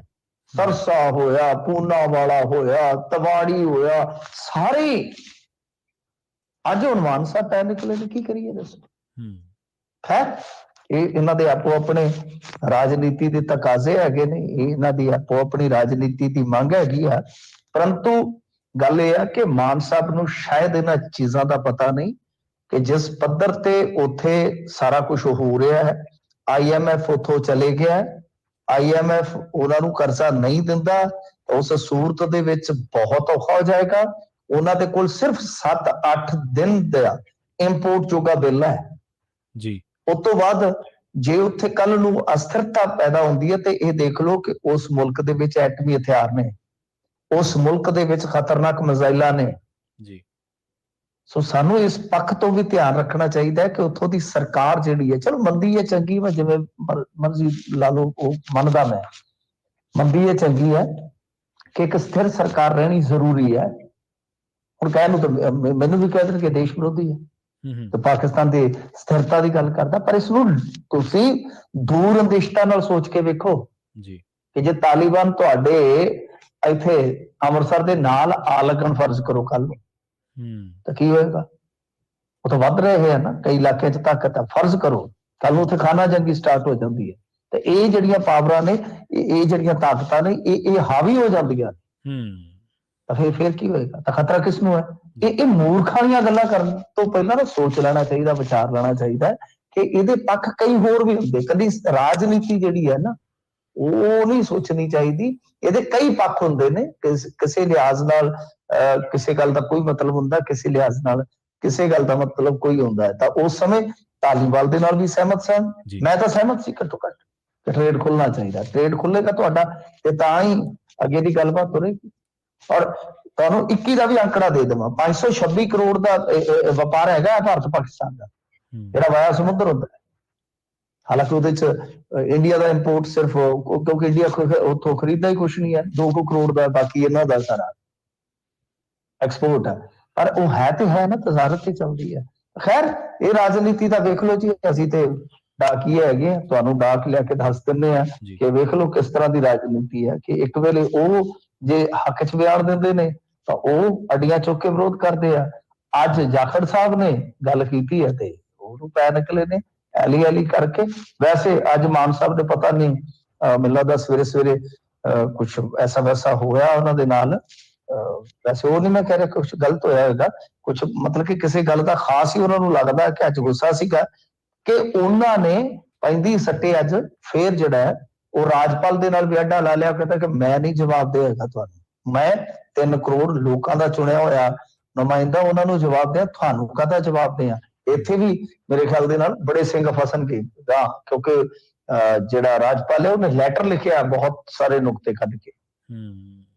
ਜੀ ਅਗਲੀ ਖਬਰ ਦੇ ਵੱਲ ਵਧੀਆ ਮਿੰਟ ਜੀ, ਮੈਨੂੰ ਲੱਗਦਾ ਗੱਲ ਇੱਥੇ ਇਸੇ ਗੱਲ ਨਾਲ ਹੀ ਜਾ ਜੁੜਦੀ ਹੈ ਕਿਉਂਕਿ ਮਾਨ ਨੇ ਕੇਂਦਰ ਨੂੰ ਦਿੱਤਾ ਠੋਕਵਾਂ ਜਵਾਬ। ਹਾਂਜੀ ਬਿਲਕੁਲ, ਮਾਨ ਨੇ ਜਿਹੜਾ ਕੇਂਦਰ ਨੂੰ ਠੋਕਵਾਂ ਜਵਾਬ ਦਿੱਤਾ, ਨਹੀਂ ਇਹਦੇ ਵਿੱਚ ਥੋੜਾ ਜਿਹਾ ਆਪਾਂ ਇੱਕ ਹੋਰ ਵੀ ਚੀਜ਼ ਜੋੜਦੇ ਨੇ, ਚਲੋ ਉਹ ਤਾਂ ਗੱਲ ਅਪਡੇਸ਼ਨ ਹੋ ਗਈ ਕਿ ਉਹ ਲੈਟਰ ਲਿਖਿਆ ਗਿਆ ਤੇ ਇਹਨਾਂ ਨੇ ਟਵੀਟ ਕਰ ਦਿੱਤਾ 3 ਲਾਈਨਾਂ ਦਾ, ਪਰ ਉਹ ਗਾਂ ਇਹਨਾਂ ਚੀਜ਼ਾਂ ਦੇ ਫਿਰ ਬਹੁਤ ਭਿਆਨਕ ਜਿਹੜੇ ਹੁੰਦੇ ਨਾ ਸਿੱਟੇ ਵੀ ਨਿਕਲਦੇ ਜਦੋਂ ਇਸ ਤਰ੍ਹਾਂ 2 ਵੱਡੀਆਂ ਤਾਕਤਾਂ, ਕਿਉਂਕਿ ਦੋਨੇ ਤਾਕਤਾਂ ਨੇ ਨਾ, ਇੱਕ ਹੈਡ ਆਫ ਦਾ ਸਟੇਟ ਹੈ, ਇੱਕ ਹੈਡ ਆਫ ਦਾ ਗਵਰਨਮੈਂਟ ਹੈ, 2 ਤਾਕਤਾਂ ਨੇ ਨਾ, ਸੋ ਦੋਨਾਂ ਦੇ ਕੋਲ ਆਪੋ ਆਪਣੀਆਂ ਕਹਿ ਲਓ ਕਿ ਸੰਵਿਧਾਨਕ ਸ਼ਕਤੀਆਂ ਨੇ, ਤਾਂ ਜਦੋਂ ਸ਼ਕਤੀਆਂ ਟਕਰਾਉਂਦੀਆਂ ਤਾਂ ਫਿਰ ਨਤੀਜਾ ਕੀ ਨਿਕਲਦਾ ਹੈ, ਕਹਿੰਦੇ ਹੁੰਦੇ ਨਾ ਕਿ ਝੋਟਿਆਂ ਦੇ ਭੇਡ 'ਚ ਮਲਿਆਂ ਦਾ ਨਾਸ, ਤਾਂ ਇਹ ਤਾਕਤਾਂ ਨੇ। ਤਾਂ ਖੈਰ ਕੇਂਦਰ ਨੂੰ ਜਿਹੜਾ ਜਵਾਬ ਦਿੱਤਾ, ਉਹ ਜਵਾਬ ਦਿੱਤਾ ਇੱਕ ਹੋਰ ਸੰਦਰਭ ਦੇ ਵਿੱਚ। ਅਸਲ 'ਚ ਕੀ ਹੈ ਕਿ ਜਿਹੜਾ ਕੋਲਿਆਂ ਵਾਲਾ ਮਸਲਾ ਹੈ, ਕੋਲਿਆਂ ਵਾਲੇ ਕੋਈ ਪਿੰਡ ਦਾ ਮੈਂ ਜ਼ਿਕਰ ਨਹੀਂ ਕਰ ਰਿਹਾ, ਕਿ ਕੋਲਾ ਜਿਹੜਾ ਆਉਂਦਾ ਹੈ ਹਾਂਜੀ ਇਹ ਕੋਲਿਆਂ ਵਾਲਾ ਹੀ ਹੈ ਨਾ ਮਸਲਾ। ਤਾਂ ਖੈਰ ਇਹ ਕੋਲੇ ਦਾ ਹੁਣ ਜਿੱਥੋਂ ਤੱਕ ਰੱਟਾ ਪਿਆ ਹੋਇਆ, ਤਾਂ ਮਾਨ ਸਾਹਿਬ ਕਹਿੰਦੇ ਆ ਕਿ ਵੇਖੋ ਕਿੰਨੀ ਅਜੀਬੋ-ਗਰੀਬ ਗੱਲ ਹੈ ਕਿ ਸੂਬੇ ਨੂੰ ਲਾਟ ਹੋਈ ਕੋਲੇ ਦੀ ਖਾਣ ਚੋਂ ਜੇ ਕੋਲਾ ਕੱਢ ਕੇ ਅਸੀਂ ਲਿਆਉਣਾ ਤੇ ਸਾਨੂੰ ਰਾਹ ਕਿਹੜਾ ਦਿੰਦੇ ਪਏ ਆ ਕਿ ਪੂਰਾ ਮੁਲਕ ਘੁਮਾ ਕੇ ਕਹਿੰਦੇ ਘੁੰਮੀ ਕਰੋ ਬੇਟਾ, ਇੱਧਰ ਦੀ ਆ ਜਾਓ। ਉਹ ਕਹਿੰਦੇ ਕਿ ਬਿਲਕੁਲ ਅਣਉਚਿਤ ਕਦਮ ਹੈ ਤੇ ਉਹਨਾਂ ਨੇ ਕਿਹਾ ਕਿ ਤੁਸੀਂ ਹਜ਼ੂਰ ਇੱਥੋਂ ਜਦੋਂ ਝੋਨਾ ਚੁੱਕਣਾ ਹੁੰਦਾ, ਮਾਂ ਗੱਡੀਆਂ, ਰੇਲ ਗੱਡੀਆਂ, ਮਾਲ ਗੱਡੀਆਂ, ਸਪੈਸ਼ਲ ਗੱਡੀਆਂ, ਪਤਾ ਨਹੀਂ ਕਿਆ ਕਿਆ ਭੇਜਦੇ ਹੋ, ਤੇ ਜੇ ਅਸੀਂ ਤੁਹਾਨੂੰ ਕਹੀਏ ਕਿ ਵਾਇਆ ਕਰਾਚੀ ਘੁੰਮ ਕੇ ਲੈ ਜਾਓ ਇਹ ਚੰਗਾ। ਸੋ ਇਹਨਾਂ ਨੇ ਇਹ ਜਵਾਬ ਦਿੱਤਾ ਕਿ ਜੋ ਤੁਸੀਂ ਕਰ ਰਹੇ ਹੋ ਠੀਕ ਨਹੀਂ ਹੈਗਾ। ਉਹਨਾਂ ਨੇ ਨਾਲ ਇਹ ਵੀ ਕਿਹਾ ਕਿ ਕਿੰਨੀ ਹੈਰਾਨੀ ਦੀ ਗੱਲ ਹੈ ਕਿ ਸਰਕਾਰ ਦਾ ਫਰਜ਼ ਲੋਕਾਂ ਦੀ ਭਲਾਈ ਕਰਨਾ ਹੁੰਦਾ, ਪਰ ਇਸ ਵੱਲੋਂ ਮਿੱਤਰਾਂ ਨੂੰ ਫਾਇਦਾ ਪਹੁੰਚਾਉਣ ਲਈ ਅਜਿਹੀਆਂ ਨੀਤੀਆਂ ਘੜੀਆਂ ਜਾ ਰਹੀਆਂ। ਕਿਹਦੇ ਵੱਲ ਇਸ਼ਾਰਾ ਕਰ ਰਹੇ ਸੀਗੇ? ਅਡਾਨੀ। ਉਹਨਾਂ ਨੇ ਨਾਮ ਹੀ ਲਿਆ, ਕਹਿੰਦੇ ਅਡਾਨੀ ਨੂੰ ਪੁੱਠਾ ਕਰ ਦਿਓ। ਪੁੱਠਾ ਇਹ ਨਾ ਸੋਚ ਲਿਓ ਕਿ ਉਹਦੀ ਧੌਣ ਥੱਲੇ ਕਰ ਦਿਓ, ਪੈਰ ਉੱਤੇ ਨੂੰ ਕਰ ਦਿਓ। ਉਹ ਕਹਿੰਦਾ ਕਿ ਅਡਾਨੀ ਦਾ ਨਾਮ ਪੁੱਠਾ ਕਰ ਦਿਓ, ਇੰਡੀਆ ਬਣ ਜਾਏਗਾ। India is Adani, Adani is India. ਅਸੀਂ ਇਹ ਡਾਇਲੋਗ ਇਹਨਾਂ ਨੇ, ਤੁਹਾਨੂੰ ਪਤਾ ਹੀ ਹੈ, ਪੁਰਾਣਾ ਚੱਕ ਲਿਆ ਕਿਤੋਂ। ਇਹ ਇੰਦਰਾ ਗਾਂਧੀ ਬਾਰੇ ਵੀ ਕਹਿੰਦੇ ਹੁੰਦੇ ਸੀਗੇ। ਖੈਰ, ਇਹ ਸਾਰੀਆਂ ਗੱਲਾਂ ਜਿਹੜੀਆਂ ਨੇ ਉਹ ਇਹਨਾਂ ਨੇ ਕਹੀਆਂ ਨੇ ਕਿ ਭਾਈ ਅਸੀਂ ਇਸ ਚੀਜ਼ ਦੀ ਮੁਖਾਲਫਤ ਕਰਦੇ ਹਾਂ, ਕਿਉਂਕਿ ਅਸੀਂ ਲੋਕਾਂ ਦੇ ਹਿੱਤ ਜਿਹੜੇ ਆ ਮਹਿਫੂਜ਼ ਰੱਖਣ ਦੀ ਲੜਾਈ ਲੜ ਰਹੇ ਹਾਂ। ਨਾਲ ਉਹਨਾਂ ਨੇ ਇਹ ਵੀ ਕਿਹਾ ਕਿ ਜੋ BBMB ਆ, ਯਾਨੀ ਭਾਖੜਾ ਬਿਆਸ ਪ੍ਰਬੰਧਕੀ ਬੋਰਡ, ਤੇ ਉਹਦੀ ਜੋ ਮੈਂਬਰਾਂ ਦੀ ਨਾਮਜ਼ਦਗੀ ਵਗੈਰਾ ਕਿ ਉਹਦੇ ਵਿੱਚ ਵੀ ਅਸੀਂ ਪੰਜਾਬ ਦੇ ਹਿੱਤਾਂ ਦੀ ਰਾਖੀ ਪੂਰੀ ਹਿੱਕ ਠੋਕ ਕੇ ਕਰਾਂਗੇ। ਕਰਨੀ ਚਾਹੀਦੀ ਹੈ ਜੀ। ਨਹੀਂ, ਆ ਤਾਂ ਦੇਖੋ ਗੱਲ ਕੀ ਹੈ ਕਿ ਸਵਾਦ ਵੀ ਹੈ ਨਾ। ਹੁਣ ਮਾਨ ਸਾਹਿਬ ਨੇ ਜਿਸ ਤਰ੍ਹਾਂ ਦਾ ਜਵਾਬ ਦਿੱਤਾ, ਵਧੀਆ, ਘੱਟੋ ਘੱਟ ਇਹਨਾਂ ਨੂੰ ਕੰਨ ਤਾਂ ਹੋਣ। ਕਿਉਂਕਿ ਦੇਖੋ ਇਹ ਬਿਲਕੁਲ ਇਹਨਾਂ ਦੀ ਗੱਲ ਬਾਤ ਆ ਸੀ, ਜਿੱਥੇ ਸਹੀ ਨੇ ਸਹੀ ਹੈ ਇਹ, ਉੱਥੇ ਸਾਰਾ ਪੰਜਾਬ ਵੀ ਖੜੂਗਾ ਇਹਨਾਂ ਦੇ ਨਾਲ। ਇਹ ਬਿਲਕੁਲ ਇਹ ਧੱਕਾ ਹੈ, ਇਹ ਧੱਕਾ। ਕਿਉਂਕਿ ਜਦੋਂ ਤੁਹਾਨੂੰ ਕੋਲੇ ਦੀ ਅਲੋਟਮੈਂਟ ਹੋ ਗਈ ਕਿਸੇ ਖਾਨ ਦੇ ਵਿੱਚੋਂ, ਤੁਹਾਨੂੰ ਉਹ ਖਾਨ ਜਿਹੜੀ ਫ੍ਰੀ ਚ ਨਹੀਂ ਮਿਲੀ, ਉਹ ਤੁਸੀਂ ਪੈਸੇ ਦੇ ਕੇ ਲਈ ਆ, ਤਾਂ ਉੱਥੋਂ ਤੁਹਾਡਾ ਹੱਕ ਹੈ ਕਿ ਤੁਸੀਂ ਉਹਨੂੰ ਟਰੱਕਾਂ ਰਾਹੀਂ ਲਿਆ ਸਕਦੇ ਹੋ, ਤਾਂ ਠੀਕ ਹੈ। ਬੱਸਾਂ ਰਾਹੀਂ ਲਿਆ ਸਕਦੇ ਹੋ, ਤਾਂ ਠੀਕ ਹੈ। ਟਰਾਲੀਆਂ ਰਾਹੀਂ ਲਿਆ ਸਕਦੇ ਹੋ, ਠੀਕ ਹੈ। ਮਤਲਬ ਇਹ ਆ ਕਿ ਬਈ ਅਗਲਾ ਭਾਵੇਂ ਖੱਚਰ ਰੇੜੇ ਤੇ ਲੈ ਆਵੇ, ਤੁਹਾਨੂੰ ਕੀ ਤਕਲੀਫ ਹੈ? ਹੁਣ ਕਿਉਂਕਿ ਸਾਡਾ ਰੇਲ ਮਾਰਗ ਹੀ ਸਿੱਧਾ ਬਣਦਾ ਹੈ, ਉਹ ਰੈਕ ਦੇਣਾ ਚਾਹੁੰਦੇ ਨੇ ਸਾਨੂੰ, ਜਿਹੜੇ ਉਹ ਸ਼ਰਤਾਂ ਦੇ ਤਹਿਤ ਦੇਣਾ ਚਾਹੁੰਦੇ ਨੇ ਕਿ ਬਈ ਤੁਸੀਂ ਜੇ ਇੱਧਰ ਦਿਆਓਗੇ ਤਾਂ ਰੈਕ ਵਰਤ ਲਿਓ। ਮਤਲਬ ਕਿ ਬਲੈਕਮੇਲਿੰਗ ਹੈ ਇਹ। ਜੀ ਜੀ। ਜਿੱਥੇ ਗੱਲ ਜਿਹੜੀ ਅੜਦੀ ਹੈ ਤਾਂ ਉੱਥੇ ਅੜ ਜਾਣਾ ਚਾਹੀਦਾ ਹੈ। ਤਾਂ ਇਹਨਾਂ ਨੇ ਜਵਾਬ ਠੋਕਵਾ ਦਿੱਤਾ, ਤਾਂ ਮੇਰੇ ਖਿਆਲ ਦੇ ਨਾਲ ਇਹਨਾਂ ਨੂੰ ਪ੍ਰਧਾਨ ਮੰਤਰੀ ਕੋਲੋਂ ਟਾਈਮ ਮੰਗਣਾ ਚਾਹੀਦਾ ਹੈ, ਜਾਂ ਜਿਹੜੇ ਹੈਗੇ ਨੇ ਹੋਰ ਮਤਲਬ ਕਿ ਮਿਨਿਸਟਰ, ਸੰਬੰਧਿਤ ਮਿਨਿਸਟਰ, ਯੂਨੀਅਨ ਮਿਨਿਸਟਰ, ਉਹਨਾਂ ਦੇ ਨਾਲ ਮੁਲਾਕਾਤ ਕਰਨੀ ਚਾਹੀਦੀ ਹੈ। ਔਰ ਉਸ ਤੋਂ ਬਾਅਦ ਦੇਸ਼ ਨੂੰ ਦੱਸਣਾ ਚਾਹੀਦਾ ਹੈ ਕਿ ਇਹ ਕਿਹਨਾਂ ਤਾਕਤਾਂ ਦੇ ਰਾਹੀਂ, ਕਿਹੜੀਆਂ ਸੰਵਿਧਾਨਕ ਸ਼ਕਤੀਆਂ ਹੈ ਜਿਨ੍ਹਾਂ ਦੇ ਰਾਹੀਂ ਸਾਨੂੰ ਮਜਬੂਰ ਕਰ ਰਹੇ ਆ। ਇਹਨਾਂ ਨੂੰ ਠੋਕ ਕੇ ਕਹਿਣਾ ਚਾਹੀਦਾ ਕਿ ਕੱਲ ਨੂੰ ਬਈ ਜਿਹੜੀ ਕਹਿ ਲਓ ਕਿ ਐਂਟੀ ਇੰਡੀਆ ਇੱਕ ਭਾਵਨਾ ਹੈ ਉਰੇ, ਤਾਂ ਉਹਦੇ ਚ ਇਹ ਚੀਜ਼ਾਂ ਮਜ਼ਬੂਤ ਤਾਣਾ ਬਾਣਾ ਬੁਣ ਗਈਆਂ, ਫਿਰ ਕੀ ਕਰੋਗੇ? ਤਾਂ ਜਦੋਂ ਇਹ ਗੱਲਾਂ ਕਹੋਗੇ, ਪੈਰਾਂ ਚੋਂ ਨਿਕਲ ਜਾਣਗੇ, ਇਹਨਾਂ ਦੇ ਪੈਰ ਨਿਕਲ ਜਾਂਦੇ ਹੁੰਦੇ ਬਹੁਤ ਜਲਦੀ। ਕਿਸਾਨਾਂ ਨੇ ਕੱਢੇ ਸਨ ਨਾ ਪੈਰਾਂ, ਤਾਂ ਪੈਰੋਂ ਆਪਦੀ ਜ਼ਮੀਨ ਖਸਕਾ ਲੈਂਦੇ ਹੁੰਦੇ ਛੇਤੀ ਕੀਤਿਆਂ। ਖੈਰ, ਮਾਨ ਸਾਹਿਬ ਨੇ ਚੰਗਾ ਠੋਕਵਾਂ ਜਵਾਬ ਦਿੱਤਾ ਤੇ ਦੇਣਾ ਵੀ ਚਾਹੀਦਾ, ਕਿਉਂਕਿ ਏਦਾਂ ਜਿਹੜੀ ਸਾਡੀ ਲਾਗਤ ਆ, ਉਹ ਜਿਹੜੀ ਟਨ ਦੀ 4300 ਸਮਥਿੰਗ ਹੈ, ਉਹ ਜਾ ਕੇ 6700 ਤੋਂ ਉੱਤੇ ਪੈ ਜਾਏਗੀ। ਜੀ ਜੀ। ਤੇ ਜਿਹੜਾ ਸਾਡਾ ਫੇਰਾ 4-5 ਦਿਨ ਚ ਇੱਥੇ ਪਹੁੰਚਦਾ ਹੋ ਜਾਂਦਾ ਹੈ, ਉਹਦੇ ਦਿਨ ਵੀ ਜਿਹੜੇ ਆ 2 ਹਫ਼ਤਿਆਂ ਤੋਂ ਉੱਪਰ ਲੱਗ ਸਕਦੇ, ਉੱਤੇ ਚਲੇ ਜਾ ਸਕਦੇ ਆ। ਉਹਦੇ ਵਿੱਚ ਸਾਨੂੰ ਘਾਟਾ ਹੀ ਘਾਟਾ ਹੈ। ਔਰ ਇਹ ਗੱਲ ਜਿਹੜੀ ਆ ਉਹ ਅਸੀਂ ਕਈ ਮਹੀਨੇ ਪਹਿਲਾਂ ਦੇ ਚੁੱਕੀ ਜਾਂਦੇ ਆ, ਐਸਾ ਹੋ ਰਿਹਾ ਹੈ, ਐਸਾ ਹੋਏਗਾ। ਹੁਣ ਤੁਹਾਡੇ ਸਾਹਮਣੇ ਇਹ ਵੀ ਪਿੱਟ ਰਹੇ ਆ। ਗੱਲ ਇਹ ਹੈ ਕਿ ਉਹ ਆਂਦੇ ਹੁੰਦੇ ਨਾ, ਵੇਲੇ ਦੀ ਨਮਾਜ਼ ਕਵੇਲੇ ਦੀਆਂ ਟੱਕਰਾਂ, ਕਿ ਤੁਹਾਨੂੰ ਪਹਿਲਾਂ ਹੀ ਉਹ ਸਰਦੀ ਸ਼ੁਰੂ ਹੋਣ ਤੋਂ ਪਹਿਲਾਂ ਦੀ ਇਹ ਗੱਲ ਹੈ, ਜਿਹੜੀ ਮੈਂ ਇੱਥੇ ਵੀ ਕੀਤੀ ਹੈ, ਹੋਰ ਵੀ ਮੰਚਾਂ ਤੇ ਕੀਤੀ ਹੈ। ਤੁਹਾਨੂੰ ਉਦੋਂ ਹੀ ਚਾਹੀਦਾ ਸੀਗਾ ਕਿ ਭਾਈ ਹੁਣ ਤੁਸੀਂ ਏਦਾਂ ਕਰ ਰਹੇ ਹੋ ਤੇ ਗਲਤ ਹੈ, ਤਾਂ ਕਿ ਹੁਣ ਨੂੰ ਮਾਮਲਾ ਨਿਬੜਿਆ ਹੁੰਦਾ। ਹੁਣ ਤੇ ਜਿਵੇਂ ਆਂਦੇ ਹੁੰਦੇ ਕਿ ਬੂਹੇ ਤੇ ਆਈ ਜੰਨ ਤੇ ਕੁੜੀ ਦੇ ਬਿਨੋ ਕੰਨ। ਗਾਂ ਹੁਣ ਸਾਡੀ ਕਣਕ ਜਿਹੜੀ ਇਹਨੂੰ ਪਾਣੀ ਦੀ ਜ਼ਰੂਰਤ ਪੈਣ ਲੱਗ ਪਈ ਹੈ, ਕਿਉਂਕਿ ਇੱਥੇ ਗਰਮੀ ਵੱਧ ਰਹੀ ਆ। ਫਿਰ ਉਸ ਤੋਂ ਬਾਅਦ ਨਾਲ ਦੀ ਨਾਲ ਤੁਹਾਨੂੰ ਪਤਾ ਪਨੀਰੀਆਂ ਲਾਉਣ ਦਾ ਕੰਮ ਸ਼ੁਰੂ ਹੋ ਜਾਣਾ, ਝੋਨਾ ਲਾਉਣ ਦਾ ਕੰਮ ਸ਼ੁਰੂ ਹੋ ਜਾਣਾ, ਤੇ ਉਹ ਤਾਂ ਫਿਰ ਆਪਣੇ ਹਿਸਾਬ ਨਾਲ ਚੱਲਣਗੇ ਤੇ ਇੱਕ ਮੌਕੇ ਤੇ ਜਾ ਕੇ ਤੁਹਾਨੂੰ ਝੁਕਣਾ ਪਵੇਗਾ। ਪਰ ਜੇ ਲੜਾਈ ਪਹਿਲਾਂ ਵੇਲੇ ਸਿਰ ਵਿੱਢੀ ਹੁੰਦੀ ਤਾਂ ਮੇਰੇ ਖਿਆਲ ਦੇ ਨਾਲ ਉਹਨੂੰ ਇੱਕ ਪਾਸਾ ਹੋਇਆ ਹੁੰਦਾ। ਜੀ। ਮਿੰਟੂ ਜੀ, ਅਗਲੀ ਗੱਲ ਕਰੀਏ ਮਰਹੂਮ ਨੌਜਵਾਨ ਪੰਜਾਬੀ ਗਾਇਕ ਸਿੱਧੂ ਮੂਸੇਵਾਲਾ ਦੇ ਪਿਤਾ ਬਲਕੌਰ ਸਿੰਘ ਜੀ ਦੀ। ਉਹਨਾਂ ਨੇ ਕਿਹਾ ਕਿ ਹੁਣ ਮੈਂ ਸਿੱਧੂ ਮੂਸੇਵਾਲਾ ਦੀ ਜਿਹੜੀ ਛਲਣੀ ਹੋਈ ਥਾਰ ਆ, ਉਹਦੇ ਤੇ ਪੰਜਾਬ ਦੀ ਯਾਤਰਾ ਕਰਾਂਗਾ। ਦੇਖੋ, ਇਹ ਹੁਣ ਗੱਲ ਕੀ ਹੈ ਕਿ ਯਾਤਰਾ ਕਦੋਂ ਕਰਦੇ, ਇਹ ਵੀ ਇੱਕ ਵੇਖਣ ਵਾਲੀ ਗੱਲ ਹੋਏਗੀ ਨਾ, ਕਿਉਂਕਿ ਟਾਈਮਿੰਗ ਬਹੁਤ ਮਹੱਤਤਾ ਰੱਖਦੀ ਹੈ ਜੀ। ਜਲੰਧਰ ਦੀ ਜ਼ਿਮਨੀ ਚੋਣ ਵੀ ਆਉਣੀ ਹੈ ਨਾ, ਕਿਉਂਕਿ ਦੇਖੋ ਇਹ ਪਰਿਵਾਰ ਤਾਂ ਕਾਂਗਰਸ ਹੀ ਹੈ, ਇਹਦੇ 'ਚ ਤਾਂ ਕੋਈ ਸ਼ੱਕ ਹੀ ਨਹੀਂ ਹੈ। ਪਰਿਵਾਰ ਪੋਲੀਟੀਕਲੀ ਬੈਕਗ੍ਰਾਉਂਡ ਤਾਂ ਕਾਂਗਰਸ ਦਾ ਰੱਖਦਾ ਹੈ ਨਾ, ਤਾਂ ਇਹ ਇੱਕ ਚੀਜ਼ ਜਿਹੜੀ ਆ ਉਹ ਵੇਖਣੀ ਹੋਏਗੀ ਕਿ ਕੀ ਉਸ ਮੌਕੇ ਤੇ ਮਤਲਬ ਕਿ ਇਸ ਤਰ੍ਹਾਂ ਦਾ ਕੋਈ ਪ੍ਰੋਗਰਾਮ ਜਿਹੜਾ ਉਲੀਕਦੇ ਨੇ ਬਲਕੌਰ ਸਿੰਘ, ਕਿਉਂਕਿ ਉਦੋਂ ਦਬਾਅ ਬਹੁਤ ਜ਼ਿਆਦਾ ਬਣ ਜਾਏਗਾ ਨਾ। ਮੈਂ ਨਹੀਂ ਕਹਿ ਰਿਹਾ ਕਿ ਪੋਲੀਟੀਕਲ ਬੈਕਗ੍ਰਾਉਂਡ ਤਾਂ ਆਪਣਾ ਸਾਰਿਆਂ ਦੀ ਫੈਮਿਲੀ ਦਾ ਹੁੰਦਾ ਹੀ ਹੈ, ਇਹਦੇ ਚ ਕੀ ਹੈ, ਆਪਾਂ ਸਾਰੇ ਪੰਜਾਬੀ ਸਿਆਸਤਦਾਨ ਹੀ ਹੈ, ਸਿਆਸਤ ਤਾਂ ਬੰਦੇ ਦੇ ਕਹਿੰਦੇ ਜੰਮਣ ਦੇ ਨਾਲ ਹੀ ਸ਼ੁਰੂ ਹੋ ਜਾਂਦੀ ਹੈ। ਤਾਂ ਗੱਲ ਇਹ ਆ ਕਿ ਕੀ ਬਲਕੌਰ ਸਿੰਘ ਸੋਚ ਰਹੇ ਨੇ ਕਿ ਇਸ ਮੌਕੇ ਤੇ ਸਰਕਾਰ ਨੂੰ ਦਬਾਅ ਹੇਠ ਲਿਆਂਦਾ ਜਾ ਸਕਦਾ ਹੈ, ਕਿਉਂਕਿ ਇਹਨਾਂ ਵਾਸਤੇ ਉਹ ਜ਼ਿਮਨੀ ਚੋਣ ਜਿਹੜੀ ਹੈ ਬਹੁਤ ਵੱਡੀ ਜੰਗ ਹੋਣ ਜਾ ਰਹੀ ਹੈ, ਬਹੁਤ ਵੱਡੀ ਜੰਗ ਹੋਣ ਜਾ ਰਹੀ ਹੈ। ਤਾਂ ਹੀ ਉਹਨਾਂ ਨੇ ਸ਼ਾਇਦ ਇਹ ਸਟੇਟਮੈਂਟ ਦਿੱਤੀ ਹੈ ਕਿ ਮੈਂ ਤੁਹਾਡਾ ਬਾਈ ਲਾਅ ਐਂਡ ਆਰਡਰ ਜਿਹੜਾ ਨਾ ਲੋਕਾਂ ਨੂੰ ਦਿਖਾਊਂਗਾ। ਲੋਕਾਂ ਨੂੰ ਦਿਖਾਉਣ ਦਾ ਮਤਲਬ ਕਿ ਤੁਹਾਡਾ ਜਲੂਸ ਕੱਢਾਂਗੇ ਕਿ ਆਹ ਹਾਲਤ ਕੀਤੀ ਇਹਨਾਂ ਨੇ ਸਾਡੇ ਘਰ ਦੀ। ਕਿਉਂਕਿ ਗਿਲੇ ਤਾਂ ਠੀਕ ਆ ਕਿ ਪੰਜਾਬ ਸਰਕਾਰ ਜਾਂ ਪੰਜਾਬ ਪੁਲਿਸ ਇਹਨਾਂ ਨੇ ਗ੍ਰਿਫਤਾਰੀਆਂ ਕੀਤੀਆਂ, ਅੱਛਾ ਕੰਮ ਕੀਤਾ, ਕੁਛ ਦਿੱਲੀ ਵਾਲਿਆਂ ਨੇ ਬਹੁਤ ਛੇਤੀ ਛੇਤੀ ਗ੍ਰਿਫਤਾਰੀਆਂ ਕੀਤੀਆਂ, ਉਹ ਸਾਰਾ ਕੁਝ ਹੈ, ਪਰ ਇਹਨਾਂ ਦੇ ਮਨ ਮੁਤਾਬ ਤੇ ਹੈਗੇ ਆ ਨਾ, ਸਾਫ਼ ਹੈ ਪ੍ਰਵੀਨ ਜੀ। ਇੱਕ ਤਾਂ ਉਹ ਜਿਹੜੀ ਸਿਕਿਉਰਿਟੀ ਵਾਲੀ ਲਿਸਟ ਵਾਇਰਲ ਹੋਣੀ ਜਾਂ ਲੀਕ ਹੋਣੀ, ਉਹਦੇ ਨਾਲ, ਕਿਉਂਕਿ ਜਿਹੜੇ ਇਹਨਾਂ ਦੇ ਹੈਗੇ ਨੇ ਪਰਮ ਮਿੱਤਰ ਪੰਨੂ ਸਾਹਿਬ, ਉਹਨਾਂ ਬਾਰੇ ਤਾਂ ਉਹਨਾਂ ਦੀ ਮਾਤਾ ਖੁੱਲ ਕੇ ਕਹਿ ਚੁੱਕੇ ਨੇ, ਬਤਾਓ ਰਿਕਾਰਡ ਹੈ ਸਟੇਟਮੈਂਟ। ਸੋ ਇਸ ਕਰਕੇ ਇਹਨਾਂ ਦੇ ਕਹਿ ਲਓ ਕਿ ਮਤਭੇਦ ਹੈਗੇ ਨੇ ਸਰਕਾਰ ਦੇ ਨਾਲ ਕਿ ਬਈ ਇੱਕ ਤਾਂ ਇਹ ਆ ਕਿ ਜਿਹੜੇ ਕੁਝ ਬਾਹਰ ਬੈਠੇ ਨੇ ਕਿ ਤੁਸੀਂ ਉਹਨਾਂ ਨੂੰ ਨਹੀਂ ਲਿਆ ਰਹੇ, ਤਾਂ ਦੂਸਰਾ ਕਿ ਮੇਨ ਗੱਲ ਤਾਂ ਉਹੀ ਹੈ ਨਾ ਕਿ ਜਿਨ੍ਹਾਂ ਨੂੰ ਉਹ ਮੰਨਦੇ ਗੁਨਾਹਗਾਰ, ਤਾਂ ਉਹ ਤੁਹਾਡੀ ਸਰਕਾਰ ਦਾ ਹਿੱਸਾ।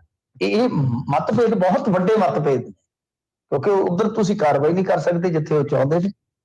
ਇਸ ਕਰਕੇ ਹੁਣ ਇਹੀ ਦੇਖਣਾ ਹੋਏਗਾ ਕਿ ਅੱਜ ਜਿਹੜਾ ਐਲਾਨ ਆਇਆ ਇਹਨਾਂ ਦਾ, ਵੈਸੇ ਮੈਂ ਉਹੀ ਨਹੀਂ ਕਹਿ ਰਿਹਾ ਕਿ ਉਹ ਕੋਈ ਪੋਲੀਟੀਕਲੀ ਕੋਈ ਇਵੈਂਟ ਕਰਨ ਜਾ ਰਹੇ, ਮੈਂ ਇਹੀ ਕਹਿ ਰਿਹਾ ਕਿ ਸ਼ਾਇਦ ਇਹ ਹੋ ਸਕਦਾ ਕਿਉਂਕਿ ਬਹੁਤ ਜ਼ਿਆਦਾ ਦਬਾਅ 'ਚ ਚਲੇ ਜਾਏਗੀ ਨਾ ਸਰਕਾਰ, ਜਿਵੇਂ ਚੋਣ ਦਾ ਐਲਾਨ ਹੋਏਗਾ, ਚੋਣ ਦੀ ਤਿਆਰੀ ਇਹ ਕਰ ਰਹੇ ਨੇ ਬਹੁਤ ਵੱਡੇ ਪੱਧਰ ਤੇ ਇਹ ਜਿਹੜੇ ਹੈਗੇ ਆ ਸਰਕਾਰ ਵਾਲੇ।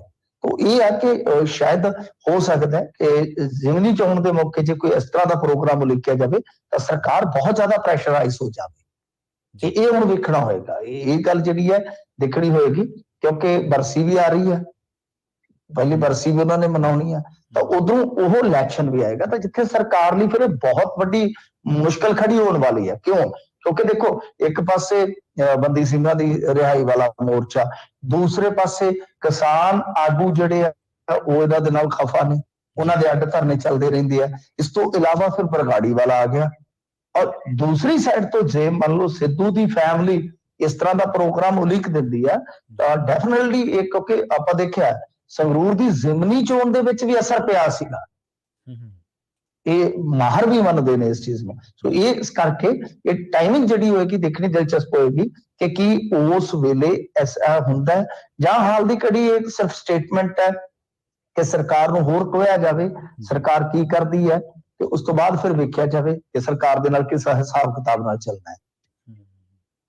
ਜੀ, ਅਗਲੀ ਖਬਰ ਦੇ ਵੱਲ ਵਧੀਆ ਮਿੰਟ ਜੀ ਤੇ ਗੱਲ ਕਰੀਏ। ਨਸ਼ੇ ਦਾ ਟੀਕਾ ਲਾ ਕੇ ਜਿਹੜਾ ਨੌਜਵਾਨ ਦੀ ਮੌਤ ਹੋਈ ਹੈ, ਤੜਫ ਤੜਫ ਕੇ ਮਰਿਆ, ਤੇ ਇਹਦੀ ਉਮਰ 18 ਸਾਲ ਦੀ ਹੈ ਜੀ। ਹਾਂਜੀ, ਫਲੌਰ ਦੀ ਘਟਨਾ ਦੱਸਦੇ ਨੇ ਮੀਡੀਆ ਰਿਪੋਰਟਾਂ ਅਨੁਸਾਰ ਇਹ ਕੋਈ ਗੁੱਡੂ ਨਾਂ ਦਾ ਮੁੰਡਾ ਸੀਗਾ ਜਿਹੜਾ ਕਿ ਕਿਸੇ ਚਿੰਟੂ ਨਾਂ ਦੇ ਵਿਅਕਤੀ ਦੇ ਘਰ ਗਿਆ ਤੇ ਉੱਥੇ ਉਹਨੇ ਟੀਕਾ ਲਾਇਆ। ਟੀਕਾ ਦੱਸਦੇ ਢਿੱਡ 'ਚ ਲਾਇਆ ਗਿਆ, ਪਰ ਮੈਂ ਨਹੀਂ ਮੰਨਦਾ ਕਿ ਢਿੱਡ ਦੇ ਵਿੱਚ ਸੂਈ ਲਾਈ ਗਈ ਹੋਏਗੀ। ਹੁੰਦਾ ਕੀ ਹੈ ਕਿ ਕਈ ਵਾਰ ਵੇਨ ਵਗੈਰਾ ਨਾੜ ਜਿਹੜੀ ਹੁੰਦੀ ਹੈ ਨਹੀਂ ਲੱਭਦੀ, ਤਾਂ ਜਿੱਥੇ ਵੀ ਕਿਤੇ ਪਤਲੀ ਜਿੱਥੇ ਸਕਿਨ ਹੁੰਦੀ ਹੈ ਨਾ ਉੱਥੇ ਕਿਤੇ ਦਿਸਦੀ ਹੈ ਤਾਂ ਸ਼ਾਇਦ ਹੋ ਸਕਦਾ ਉੱਥੇ ਲੱਗ ਗਿਆ ਹੋਵੇ, ਪਰ ਇਹ ਨਹੀਂ ਹੈ। ਇਹ ਸੋਚਣਾ ਕਿ ਮਤਲਬ ਕਿ ਸੂਈ ਵਿੱਚ ਘੁਸੇੜੀ ਹੋਏਗੀ, ਵਾੜੀ ਹੋਏਗੀ। ਖੈਰ, ਉਸ ਤੋਂ ਬਾਅਦ ਕਹਿੰਦੇ ਆ ਕਿ ਉਹਦੀ ਹਾਲਤ ਖਰਾਬ ਹੋਣੀ ਸ਼ੁਰੂ ਹੋ ਗਈ ਤੇ ਕਮਾਲ ਇਹ ਹੋਈ, ਕਮਾਲ ਕਾਦੀ ਮੈਂ ਕਹੂੰਗਾ ਕਿ ਬਹੁਤ ਵੱਡੀ ਜਿਹੜੀ ਕਹਿ ਲਓ ਬੰਦੇ ਦੀ ਗਲਤੀ ਹੈ ਤੇ ਬਹੁਤ ਭਿਆਨਕ ਮੌਤ ਵੀ ਮਰਿਆ ਉਹ ਨੌਜਵਾਨ, ਕਿ ਉਸ ਬੰਦੇ ਨੇ ਗਾਂਵ ਫੋਨ ਤੋਂ ਜਾਣਕਾਰੀ ਲੈ ਕੇ ਤੇ ਆਪ ਟ੍ਰੀਟਮੈਂਟ ਸ਼ੁਰੂ ਕਰ ਦਿੱਤਾ ਉੱਥੇ ਆਪਣੇ ਹਿਸਾਬ ਨਾਲ ਜੀ। 15-20 ਮਿੰਟ ਦੱਸਦੇ ਆ ਕਿ ਉਹ ਮੁੰਡਾ ਤੜਫਿਆ, ਉਸ ਤੋਂ ਬਾਅਦ ਫਿਰ ਉਹ ਕੀ ਆ ਕਿ ਬੈਗ 'ਚ ਪਾ ਕੇ ਲੀੜੇ ਤੋਂ ਉੱਥੋਂ ਨਿਕਲ ਗਿਆ ਭੱਜ ਭੱਗਾ। ਦੂਜਿਆਂ ਨੇ ਫਿਰ ਆ ਕੇ ਜਦੋਂ ਸਾਰਾ ਕੁਝ ਵੇਖਿਆ, ਮੁੰਡੇ ਨੂੰ ਚੁੱਕ ਕੇ ਹਸਪਤਾਲ ਖੜਿਆ, ਪਰ ਉਦੋਂ ਤੱਕ ਉਹ ਮਰ ਗਿਆ ਸੀਗਾ।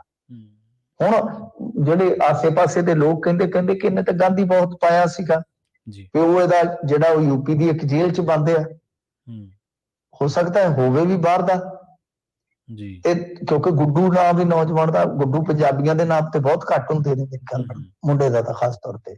ਹੂੰ, ਤੇ ਮਿਰਜ਼ਾਪੁਰ ਦੇ ਵਿੱਚ ਤਾਂ ਆਪਾਂ ਦੇਖਿਆ ਨਾ, ਯੂਪੀ ਦਾ ਬੈਕਗ੍ਰਾਉਂਡ ਜਿਹੜਾ ਹੁੰਦਾ ਹੈ, ਹੂੰ, ਉਹਦੇ ਚ ਤਾਂ ਗੁੱਡੂ ਪੰਡਤ, ਤਾਂ ਉਧਰ ਯਾਨੀ ਜ਼ਿਆਦਾ ਨਾਮ ਹੁੰਦੇ ਨੇ। ਜੀ, ਸੋ ਗੱਲ ਇਹ ਹੈ ਕਿ ਚਲੋ ਮੌਤ ਮੌਤ ਹੈ, ਇਹ ਨਹੀਂ ਹੈ ਕਿ ਕੋਈ ਪ੍ਰਵਾਸੀ ਮਰੇ ਤੇ ਅਸੀਂ ਕਹਿ ਦਈਏ ਕਿ ਹਾਂ ਬਈ ਇਹਨਾਂ ਦਾ ਕੀ ਹੈ। ਜੀ, ਜੀ, ਨਹੀਂ, ਐਸਾ ਨਹੀਂ ਹੈ। ਜਿਹੜਾ ਪੰਜਾਬ ਦੀ ਧਰਤੀ ਤੇ ਇਸ ਤਰ੍ਹਾਂ ਹੈ, ਤੜਫ ਤੜਫ ਕੇ ਮਰਿਆ ਹੈ, ਉਹ ਇਨਸਾਨ ਹੈ, ਉਹ ਬੱਚਾ ਹੈ ਕਿਸੇ ਦਾ।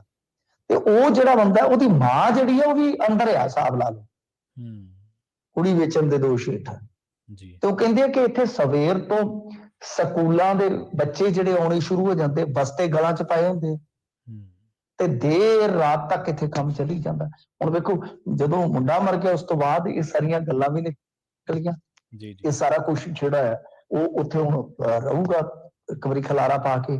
ਪਰੰਤੂ ਸਭ ਤੋਂ ਵੱਡੀ ਗੱਲ ਤੇ ਇਹ ਹੈ ਨਾ ਕਿ ਇਹ ਸਾਰਾ ਕੁਝ ਹੁੰਦਾ ਹੈ ਤੇ ਕੀ ਪੰਜਾਬ ਪੁਲਿਸ ਨੂੰ ਪਤਾ ਨਹੀਂ ਲੱਗਦਾ ਕਿ ਫਲਾਣਾ ਬੰਦਾ ਯਾਰ ਸ਼ਰੇਆਮ ਵੇਚ ਰਿਹਾ, ਉਹਦੇ ਕੋਲ ਸਕੂਲੀ ਬੱਚੇ ਆਉਂਦੇ ਨੇ, ਦੇਰ ਰਾਤ ਤੱਕ ਉਹਦੇ ਕੋਲ ਲੋਕ ਆਉਂਦੇ ਆ।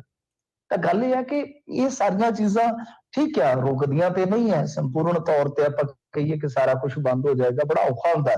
ਪਰੰਤੂ ਇਹਨਾਂ ਸ਼ਰੇਆਮ ਵੀ ਹੋ ਜਾਣਾ, ਇਹ ਵੀ ਤੇ ਆਪਣੇ ਆਪ ਦੇ ਵਿੱਚ ਕੋਈ ਛੋਟੀ ਗੱਲ ਨਹੀਂ ਹੈ ਨਾ। ਹੂੰ, ਖੈਰ, ਇਸ ਮਾਮਲੇ 'ਚ ਦੇਖੋ ਹੁਣ ਅੱਗੇ ਕੀ ਹੁੰਦਾ ਹੈ, ਪਰ ਬਹੁਤ ਔਖਾ ਹੋਇਆ ਪਿਆ ਹੈ। ਸਾਡੇ ਇੱਥੇ ਡਰੱਗ ਦੇ ਮਾਮਲੇ ਦੇ ਵਿੱਚ ਜੇ ਦੇਖੀਏ ਤਾਂ ਇੱਕ ਮੀਡੀਆ ਰਿਪੋਰਟ ਹੈ, ਉਹ ਕਹਿੰਦੀ ਹੈ, ਉਹਨਾਂ ਦਾ ਦਾਅਵਾ ਹੈ ਕਿ ਇਹਨਾਂ ਦੇ ਕਾਰਜਕਾਲ ਦੇ ਦੌਰਾਨ ਹੁਣ ਤੱਕ 201 ਓਵਰਡੋਜ਼ ਨਾਲ ਮਰ ਚੁੱਕਾ ਹੈ। ਹਿਸਾਬ ਲਾ ਲਓ, ਜਿਹੜਾ ਆਫ ਦੀ ਰਿਕਾਰਡ ਹੋਏਗਾ ਉਹ ਕਿੰਨੇ ਹੋਣਗੇ। ਮਤਲਬ ਕਿ ਓਵਰਡੋਜ਼ ਨਾਲ ਮੌਤਾਂ ਵੀ ਹੋ ਰਹੀਆਂ, ਇਸ ਤਰ੍ਹਾਂ ਤੜਫ ਤੜਫ ਕੇ ਮੁੰਡੇ ਮਰ ਵੀ ਰਹੇ ਆ। ਪਰ ਕੀ ਕਰੀਏ ਹੁਣ, ਜਿਹੜੇ ਇਹਨਾਂ ਦੇ ਸਾਥੀ ਸੀਗੇ ਜਾਂ ਇਹ ਜਿਹੜੇ ਨਸ਼ਿਆਂ ਦੇ ਵਿਰੁੱਧ ਮੁਹਿੰਮਾਂ ਚਲਾਉਂਦੇ ਰਹੇ, ਉਹ ਹੁਣ ਦੰਦ ਤੋਂ ਦੰਦ ਹੀ ਨਹੀਂ ਚੁੱਕਦੇ। ਆਖੀਏ ਕੀ ਦੱਸੋ। ਜੀ। ਅਗਲੀ ਖਬਰ ਦੇ ਵੱਲ ਵਧੀਏ ਮਿੰਟ ਜੀ, ਤੇ ਗੱਲ ਕਰੀਏ ਮੀਡੀਆ ਕਰਮੀ ਦੀ। ਅਕਸਰ ਹੀ ਕਈ ਵਾਰੀ ਕਾਲ ਵੀ ਹੁੰਦੀ ਹੈ ਮੀਡੀਆ ਕਰਮੀਆਂ ਨੂੰ ਕਿ ਅਸੀਂ ਖਬਰ ਪਹਿਲਾਂ ਦੇ ਦਈਏ, ਭੱਜ ਨੱਠ ਬਹੁਤ ਹੁੰਦੀ ਹੈ, ਦਬਾਅ ਵੀ ਹੁੰਦਾ। ਬੰਬ ਦੀ ਅਫਵਾਹ ਦੇ ਕੇਸ ਦੇ ਵਿੱਚ ਫਸ ਗਿਆ ਮੀਡੀਆ ਕਰਮੀ। ਨਹੀਂ ਨਹੀਂ, ਇਹ ਤਾਂ ਮਤਲਬ ਕਿ ਖਬਰ ਦੇਣ ਦੇ ਚੱਕਰ 'ਚ ਨਹੀਂ, ਇਹ ਤਾਂ ਖਬਰ ਬਣਾਉਣ ਦੇ ਚੱਕਰ 'ਚ ਹੀ ਰਗੜਿਆ ਗਿਆ ਹੈ। ਇਹ ਤਾਂ ਜੀ, ਅੱਛਾ, ਦੇਖੋ, ਇਹ ਜਿਹੜਾ ਮੀਡੀਆ ਕਰਮੀ ਸੀ, ਇਹ ਗਿਆ ਸੀਗਾ ਬਾਹਰ ਕਿਸੇ ਸਟੇਟ ਦੇ ਵਿੱਚ। ਠੀਕ ਹੈ। ਇਹਦੀ ਟਿਕਟ ਜਿਹੜੀ ਸੀਗੀ ਉਹ ਇਹਦੇ ਮਤਲਬ ਕਿ ਕੰਪਨੀ 'ਚ ਹੀ ਕੰਮ ਕਰਦੇ ਸਾਥੀ ਨੇ ਬੁੱਕ ਕਰਾਈ ਸੀਗੀ। ਜਦੋਂ ਗਿਆ, ਇਲੈਕਟ੍ਰੋਨਿਕ ਮੀਡੀਆ ਦੇ ਨਾਲ ਜੁੜਿਆ, ਇਹਦਾ ਨਾਮ ਵਨੀਤ ਦੱਸਿਆ ਜਾ ਰਿਹਾ ਹੈ। ਜੀ, ਇਹ ਜਦੋਂ ਉੱਥੇ ਗਿਆ, ਸ਼ਾਇਦ ਗੁਜਰਾਤ ਦੇ ਵਿੱਚ ਗਿਆ ਸੀਗਾ, ਜਦੋਂ ਅਹਿਮਦਾਬਾਦ ਤੋਂ ਇਹਨਾਂ ਨੇ ਉਦੈਪੁਰ ਜਾਣਾ ਸੀਗਾ, ਤਾਂ ਇਹਨਾਂ ਨੇ, ਇਹ ਵੈਸੇ ਬੇਸਿਕਲੀ ਪੰਜਾਬ ਦਾ ਦੱਸਿਆ ਜਾ ਰਿਹਾ ਸੀ ਜੀ, ਜੀ, ਇਹ ਜਿਹੜਾ ਮੀਡੀਆ ਕਰਮੀ ਹੈ, ਠੀਕ ਹੈ। ਤਾਂ ਜਦੋਂ ਇਹਨਾਂ ਨੇ ਉਹ ਫਲਾਈਟ ਫੜਨੀ ਸੀਗੀ, ਹੂੰ, ਤਾਂ ਜਿਹੜੇ ਹੁਣ ਫਲਾਈਟ ਵਾਲੇ, ਉਹ ਤੁਹਾਨੂੰ ਪਤਾ ਨਾ, ਗਿਣਦੇ ਆ ਕਿ ਬੰਦਾ ਕਿਹੜਾ ਰਹਿ ਗਿਆ। ਕਹਿੰਦੇ ਜੀ ਫਲਾਣਾ ਰਹਿ ਗਿਆ, ਵਨੀਤ ਨਾਂ ਦਾ ਵਿਅਕਤੀ ਰਹਿ ਗਿਆ। ਤੇ ਉਹਨੂੰ ਫੋਨ ਮਾਰਿਆ, ਜੀ, ਜਿਹੜਾ ਫੋਨ ਨੰਬਰ ਉੱਤੇ ਟਿਕਟ ਬੁੱਕ ਕਰਨ ਵੇਲੇ ਦਿੱਤਾ ਹੋਇਆ ਸੀ, ਦਰਜ ਸੀ, ਉਹ ਇਹਦੇ ਨਾਲ ਦੇ ਦਾ ਸੀ। ਉਹ ਇਹ ਰੋਟੀ ਖਾਣ ਡਿਆ ਸੀ ਜਾਂ ਖਾਣਾ ਖਾਣ ਡਿਆ ਸੀਗਾ, ਇਹ ਜਿਹੜਾ ਮੀਡੀਆ ਕਰਮੀ ਆ, ਉਹਨੇ ਚੁੱਕ ਕੇ ਅੱਗੋਂ ਇਹ ਗੱਲ ਕਹਿ ਦਿੱਤੀ ਕਿ ਅਸੀਂ ਨਹੀਂ ਜਾਣਾ ਤੁਹਾਡੇ ਤੇ ਬੰਬ ਹੈ ਜਹਾਜ਼ ਦੇ ਵਿੱਚ। ਜੀ, ਜੀ, ਉੱਥੇ ਪੈ ਗਈ ਹਫੜਾ ਦਫੜੀ, ਉੱਥੇ ਤਰਥੱਲੀ ਮਚ ਗਈ ਵੀ ਆਹ ਕੀ ਹੋ ਗਿਆ। ਹੂੰ, ਉਹ 2 ਘੰਟੇ ਤਲਾਸ਼ੀ ਲੈ, ਇਹ ਕਰ ਉਹ ਕਰ, ਉਸ ਤੋਂ ਬਾਅਦ ਉਹਨਾਂ ਨੂੰ ਪਤਾ ਲੱਗਿਆ ਕਿ ਇਹ ਤਾਂ ਉਸ ਬੰਦੇ ਨੇ ਅਫਵਾਹ ਫੈਲਾ ਦਿੱਤੀ ਹੈ, ਜਾਂ ਕਹਿ ਲਓ ਕਿ ਝੂਠ ਬੋਲਿਆ। ਫਿਰ ਇਹਨਾਂ ਦੋਨਾਂ ਤੇ ਮੁਕੱਦਮਾ ਦਰਜ ਕਰ ਲਿਆ, ਤੇ ਹੁਣ ਦੱਸਦੇ ਆ ਕਿ ਇਹ ਜਿਹੜਾ ਮੀਡੀਆ ਕਰਮੀ ਆ, ਇਹਨੂੰ ਵੀ ਲੱਭਦੇ ਫਿਰਦੇ ਆ। ਮਤਲਬ ਕਿ ਸਾਰਾ ਕੁਝ ਹੋਇਆ ਤਾਂ ਟਿਕਟ ਕਿਉਂਕਿ ਇਹਦੇ ਨਾਮ ਸੀਗੀ, ਹੂੰ, ਉਹ ਗਾਂ ਕਿਸੇ ਹੋਰ ਦਾ ਨੰਬਰ ਸੀ, ਪਰ ਪਸੂੜੀ ਤਾਂ ਪੈ ਗਈ ਆ ਨਾ। ਪਸੂੜੀ ਪੈ ਗਈ ਆ ਕਿ ਤੁਸੀਂ ਇਹ ਗੱਲ ਕਹਿ ਦਿਓ ਕਿ ਠੀਕ ਹੈ ਕਿ ਹਾਂ ਬਈ 2-4 ਮਿੰਟ ਤੱਕ ਪਹੁੰਚ ਰਿਹਾ, ਜੋ ਵੀ ਹੈ, ਜਾਂ ਟਿਕਟ ਕੈਂਸਲ ਕਰਵਾਉਣੀ, ਤੁਸੀਂ ਕੁਝ ਵੀ ਕਰਾਓ, ਜੋ ਵੀ ਪ੍ਰੋਸੀਜਰ ਹੈਗਾ, ਪਰ ਤੁਸੀਂ ਹੁਣ 2 ਘੰਟੇ ਤਾਂ ਦੂਜਿਆਂ ਦੇ ਮਰਵਾਤੇ। ਉਤੋਂ ਜਾਨ ਜਿਹੜੀ ਆ ਉਹ ਹਲਕੇ 'ਚ ਆ ਜਾਂਦੀ ਆ ਬੰਦੇ ਦੀ, ਵੀ ਵੜ ਕੀ ਗਿਆ। ਇਹ ਚੀਜ਼ਾਂ ਨੇ ਇਸ ਤਰ੍ਹਾਂ ਮਤਲਬ ਕਿ ਬਹੁਤ ਵਾਰੀ ਹੋਇਆ। ਕਦੇ ਕਿਸੇ ਦੀ ਮਸ਼ੂਕ ਜਿਹੜੀ ਹੈ ਜਹਾਜ਼ੇ ਚੜ ਜਾਂਦੀ, ਤੇ ਉਹਨੂੰ ਰੁਕਵਾਉਣ ਵਾਸਤੇ ਉਹ ਟੈਲੀਫੋਨ ਕਰ ਦਿੰਦਾ ਕਿ ਨਹੀਂ ਇਹਦੇ ਤੇ ਬੰਦ ਆ। ਇਹ ਚੀਜ਼ਾਂ ਜਿਹੜੀਆਂ ਨੇ ਉਹ ਉਦੋਂ ਤੇ ਗੰਭੀਰਤਾ ਨਾਲ ਨਹੀਂ ਲਈਆਂ ਜਾਂਦੀਆਂ, ਤੇ ਜਦੋਂ ਹੁਣ ਤਰੀਕਾਂ ਕਿਤੇ ਪੈਣਗੀਆਂ ਉਧਰ ਅਹਿਮਦਾਬਾਦ ਤੇ ਫਲਾਈਟ ਵਾਲਾ ਪੂਰਾ ਚਾਅ ਹੀ ਲੈ ਜਾਏਗਾ, ਤੇ ਜਹਾਜ਼ ਜਿਹੜਾ ਹੈ ਉਹ ਤੇ ਵੇਖੋ ਤੁਰਨਾ ਹੋਣਾ ਕਰਨਾ ਨਾ ਸਵੇਰੇ 6 ਵਜੇ, ਤੇ ਇਹਨੇ ਸੱਜਣ ਨੇ ਜਿਹੜਾ 4 ਵਜੇ 에ਅਰਪੋਰਟ ਤੇ ਪਹੁੰਚ ਜਾਣਾ ਕਰਨਾ ਕਿ ਕਿਤੇ ਜਹਾਜ਼ ਛੁੱਟ ਨਾ ਜਾਵੇ, ਤਰੀਕ ਨਾ ਰਹਿ ਜਾਵੇ। ਜੀ। ਤੇ ਜਾਂਦਿਆਂ ਦੀ ਗੱਲ ਕਰੀਏ ਮਿੰਟੂ ਜੀ ਉਸ ਖਬਰ ਦੀ, ਜਿਹੜੇ ਬਿਆਨ ਨੇ ਚੱਕਰਾਂ 'ਚ ਪਾਤਾ, ਕਹਿੰਦੇ ਪ੍ਰਭਾਕਰ ਜ਼ਿੰਦਾ ਹੈ, ਪ੍ਰਭਾਕਰਨ ਜ਼ਿੰਦਾ ਤੇ ਇਸ ਬਿਆਨ ਪ੍ਰਭਾਕਰਨ ਹਾਂਜੀ ਪ੍ਰਭਾਕਰਨ ਜ਼ਿੰਦਾ ਤੇ ਇਸ ਪ੍ਰਭਾਕਰ ਬਿਆਨ ਨੇ ਚੱਕਰਾਂ 'ਚ ਪਾ ਪ੍ਰਭਾਕਰ ਤਾਂ ਕ੍ਰਿਕਟਰ ਹੁੰਦਾ ਸੀ ਇੱਕ। ਜੀ ਹਾਂਜੀ ਹਾਂ, ਉਹ ਜਿਵੇਂ ਉਹ ਕਹਿੰਦਾ ਨਾ ਟਾਈਗਰ ਵੀ ਜ਼ਿੰਦਾ ਹੈ, ਬਸ ਉਹ ਹਿਸਾਬ ਕਿਤਾਬ ਹੈ। ਜੀ ਦੇਖੋ ਗੱਲ ਕੀ ਹੈ ਕਿ ਪ੍ਰਭਾਕਰਨ ਜਿਹੜਾ ਸੀਗਾ ਉਹ ਲਿੱਟੇ ਦਾ ਮੁਖੀ ਸੀਗਾ। ਹੂੰ ਬਹੁਤ ਬੰਦੇ ਦੀ ਦਹਿਸ਼ਤ ਸੀ ਕਿਸੇ ਸਮੇਂ। ਅੱਡ ਦੇਸ਼ ਬਣਾਉਣ ਦੀ ਇਹਨਾਂ ਦੀ ਲੜਾਈ ਜਦੋਜਹਿਦ ਜਿਹੜੀ ਉਹ ਸ਼ੁਰੂ ਹੁੰਦੀ ਅਸੀਂ ਤੇ ਜੋ ਮਤਲਬ ਕਿ ਸੁਰਤ ਸੰਭਲੇ ਤੇ ਦੋ ਤਿੰਨ ਚੀਜ਼ਾਂ ਜਿਹੜੀਆਂ ਉਹ ਬੜੀਆਂ ਦੇਖੀਆਂ, ਈਰਾਨ ਰਾਖ ਦਾ ਯੁੱਧ, ਇਹ ਲੜਾਈ ਤੇ ਹੋਰ ਮਤਲਬ ਕਿ ਖਾੜੀ ਜੰਗ, ਇਹ ਤਿੰਨ ਚਾਰ ਘਟਨਾਵਾਂ ਬੜੀਆਂ ਮਤਲਬ ਕਿ ਸੁਰਖੀਆਂ 'ਚ ਰਹਿਣ ਵਾਲੀਆਂ ਘਟਨਾਵਾਂ ਸੀਗੀਆਂ ਜੀ ਤੇ ਦੁਨੀਆ ਨੂੰ ਡਰਾਉਣ ਵਾਲੀਆਂ ਘਟਨਾਵਾਂ। ਕੀ ਇਹ ਤੇ ਲੜਾਈਆਂ ਹੀ ਸੀਗੀਆਂ ਬਹੁਤ ਵੱਡੀਆਂ। ਤਾਂ ਪ੍ਰਭਾਕਰਨ ਫਿਰ ਕੀ ਹੈ ਕਿ ਇੱਕ ਮੌਕੇ ਤੇ ਆ ਕੇ ਉਹ ਮਾਰਿਆ ਜਾਂਦਾ। ਇਹ ਗੱਲ ਹੈਗੀ ਹੈ, ਜਿਵੇਂ ਨਹੀਂ ਭੁੱਲਦਾ 2009-10 ਦੀ। ਤੇ ਜੀ ਕਮਾਲ ਦੀ ਗੱਲ ਇਹ ਹੈ ਕਿ ਉਸ ਵੇਲੇ ਪ੍ਰਵੀਨ ਜੀ ਬਕਾਇਦਾ ਉਹਦਾ DNA ਕਰਾਇਆ ਗਿਆ ਸੀ। ਲਾਸ਼ ਜਿਹੜੀ ਉਹ ਮੀਡੀਆ ਦੇ ਸਾਹਮਣੇ ਪੇਸ਼ ਕੀਤੀ ਗਈ ਸੀ। ਠੀਕ ਹੈ ਇਹ ਕਮਾਲ ਦੀ ਗੱਲ ਹੈ ਕਿ ਹੁਣ ਇਹ ਬਿਆਨ ਜਿਹੜਾ ਆ ਰਿਹਾ ਹੈ ਹੂੰ ਤਾਂ ਉਹ ਇੰਨੇ ਸਾਲਾਂ ਬਾਅਦ ਆ ਰਿਹਾ ਹੈ। ਤੇ ਠੀਕ ਵੈਸੇ ਹੀ ਜਿਸ ਤਰ੍ਹਾਂ ਤੁਹਾਨੂੰ ਪਤਾ ਹੈ ਨਾ ਕਿ ਸੰਤ ਜਰਨੈਲ ਸਿੰਘ ਭਿੰਡਰਾਂਵਾਲੇ ਬਾਰੇ ਵੀ ਕਿਹਾ ਗਿਆ ਸੀ ਜੀ ਕਿ ਉਹ ਜ਼ਿੰਦਾ ਨਹੀਂ, ਹੂੰ ਗੁੰਮਰਾਹ ਕਰੀ ਰੱਖਿਆ ਕੁਝ ਲੋਕਾਂ ਨੇ। ਬਾਅਦ ਦੇ ਵਿੱਚ ਤੁਹਾਨੂੰ ਪਤਾ ਹੀ ਹੈ ਜੋ ਹਕੀਕਤ ਪ੍ਰਵਾਨ ਕੀਤੀ ਗਈ। ਜੀ ਤਾਂ ਇਸ ਤਰ੍ਹਾਂ ਮਤਲਬ ਕਿ ਹੁਣ ਇਹ ਵੀ ਇੱਕ ਬਿਆਨ ਆ ਗਿਆ ਕਿ ਉਹ ਤੇ ਜਿੰਦਾ ਹੈ, ਹੂੰ ਉਹ ਤੇ ਜੀ ਇੱਕ ਦਿਨ ਮੁੜੇਗਾ। ਇਹ ਆਪਣੇ ਆਪ ਦੇ ਵਿੱਚ ਹੁਣ ਬੜੀ ਵੱਡੀ ਫਿਰ ਇੱਕ ਤਰ੍ਹਾਂ ਨਾਲ ਕਹਿ ਲਓ ਚਰਚਾ ਛਿੜ ਗਈ ਕਿ ਭਾਈ ਇਹ ਕਿਵੇਂ ਹੋ ਸਕਦਾ ਹੈ, ਕਿਉਂਕਿ ਇਹਨਾਂ ਦਾ ਹੀ ਜਿਹੜਾ ਤਮਿਲਨਾਡੂ ਦਾ ਇੱਕ ਲੀਡਰ ਆ ਜੀ ਤੇ ਵਰਲਡ ਕਨਫੈਡਰੇਸ਼ਨ ਆਫ ਤਮਿਲ, ਉਹਦਾ ਪ੍ਰਧਾਨ ਆ ਪਾਜਾ ਨੇਦੁਮਾਰਨ। ਉਹਨੇ ਇਹ ਦਾਅਵਾ ਕੀਤਾ ਕਿ ਜਿਉਂਦਾ ਮਤਲਬ ਕਿ ਚੰਗਾ ਭਲਾ ਹੱਸਦਾ ਖੇਡਦਾ ਉਹ ਇੱਕ ਦਿਨ ਵਾਪਸ ਪਰਤੇਗਾ। ਪਰ ਫਿਰ 2009 ਦੇ ਵਿੱਚ ਜਿਹੜਾ ਸ਼ਖਸ ਮਾਰ ਕੇ ਦਿਖਾਇਆ ਗਿਆ, ਜਿਹਦਾ ਇਹ ਨਹੀਂ ਹੈ ਕਿ ਉਹਦੀ ਕੱਲੀ ਡੈਡ ਬਾਡੀ ਪੇਸ਼ ਕੀਤੀ ਗਈ ਸੀ, ਉਸ ਵੇਲੇ DNA ਹੋਇਆ ਸੀਗਾ।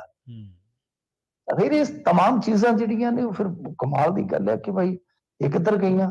ਤੇ ਵੈਸੇ ਗੱਲ ਮੰਨਣ ਚ ਨਹੀਂ ਆਉਂਦੀ ਕਿਉਂਕਿ ਉਸ ਤੋਂ ਬਾਅਦ ਬਹੁਤ ਸਾਲ ਹੋ ਗਏ ਨੇ, ਕੋਈ ਇਸ ਤਰ੍ਹਾਂ ਦਾ ਕੋਈ ਸਬੂਤ ਤੇ ਮਿਲਦਾ ਨਹੀਂ, ਇਹ ਸਿਰਫ ਬਿਆਨ ਹੀ ਹੈ।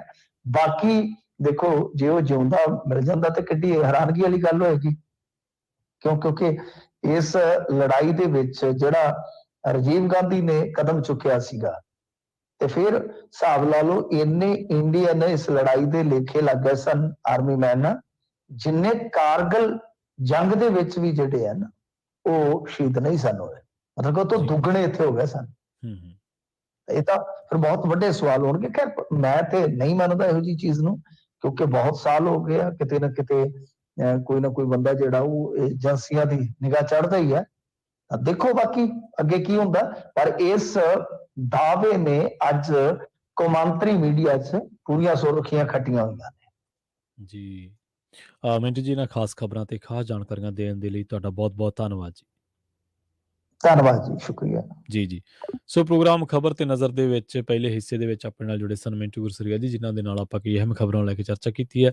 ਵੇਲਾ ਹੋ ਚੱਲਿਆ ਇੱਕ ਸ਼ਾਰਟ ਬ੍ਰੇਕ ਦੇ ਰੁਕਣ ਦਾ। ਬ੍ਰੇਕ ਤੋਂ ਪਾਰ ਕੁਝ ਹੋਰ ਅਹਿਮ ਖਬਰਾਂ ਦੇ ਵੱਲ ਵਧਾਂਗੇ।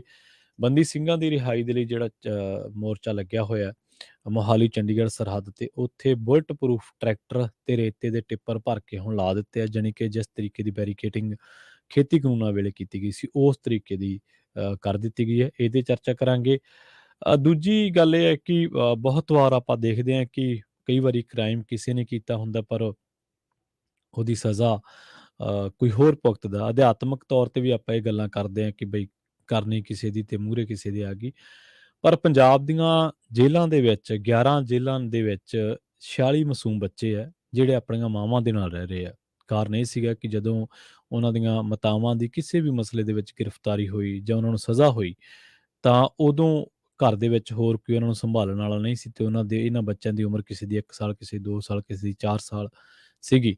ਤੇ ਇਸ ਕਰਕੇ ਫਿਰ ਉਹਨਾਂ ਨੂੰ ਜੇਲ੍ਹ ਦੇ ਵਿੱਚ ਨਾਲ ਹੀ ਲਿਆਂਦਾ ਗਿਆ। ਤੇ ਸਵਾਲ ਵੱਡਾ ਇਹ ਹੈ ਕਿ ਬਚਪਨ ਨੇ ਕੀ ਗੁਨਾਹ ਕੀਤਾ, ਬਚਪਨ ਨੂੰ ਕਾਹਦੀ ਸਜ਼ਾ। ਇਹਨਾਂ ਦੋਨਾਂ ਖਬਰਾਂ ਨੂੰ ਲੈ ਕੇ ਚਰਚਾ ਕਰਾਂਗੇ। ਜੁੜੇ ਰਹੋ ਪੰਜਾਬੀ ਰੇਡੀਓ USA ਦੇ ਨਾਲ। ਜਲਦ ਵਾਪਸੀ ਇੱਕ ਸ਼ਾਰਟ ਬ੍ਰੇਕ ਤੋਂ ਬਾਅਦ।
ਬ੍ਰੇਕ ਤੋਂ ਬਾਅਦ ਇੱਕ ਵਾਰ ਮੁੜ ਤੋਂ ਤੁਹਾਡਾ ਸਾਰਿਆਂ ਦਾ ਸਵਾਗਤ ਹੈ ਪ੍ਰੋਗਰਾਮ ਖਬਰ ਤੇ ਨਜ਼ਰ ਦੇ ਵਿੱਚ। ਤੁਸੀਂ ਜੁੜੇ ਹੋਏ ਹੋ ਪੰਜਾਬੀ ਰੇਡੀਓ USA ਦੇ ਨਾਲ ਤੇ ਪ੍ਰੋਗਰਾਮ ਤੋਂ ਅੱਗੇ ਚੱਲਦੇ ਆਪਾਂ ਕੁਝ ਖਾਸ ਖਬਰਾਂ ਦੇ ਵੱਲ ਗੱਲਬਾਤ ਕਰਦੇ ਹਾਂ। ਮੋਹਾਲੀ ਚੰਡੀਗੜ੍ਹ ਦੀ ਸਾਂਝੀ ਹੱਦ ਉੱਤੇ ਜਿਹੜਾ ਬੰਦੀ ਸਿੰਘਾਂ ਦੀ ਰਿਹਾਈ ਦੇ ਲਈ ਮੋਰਚਾ ਲੱਗਿਆ।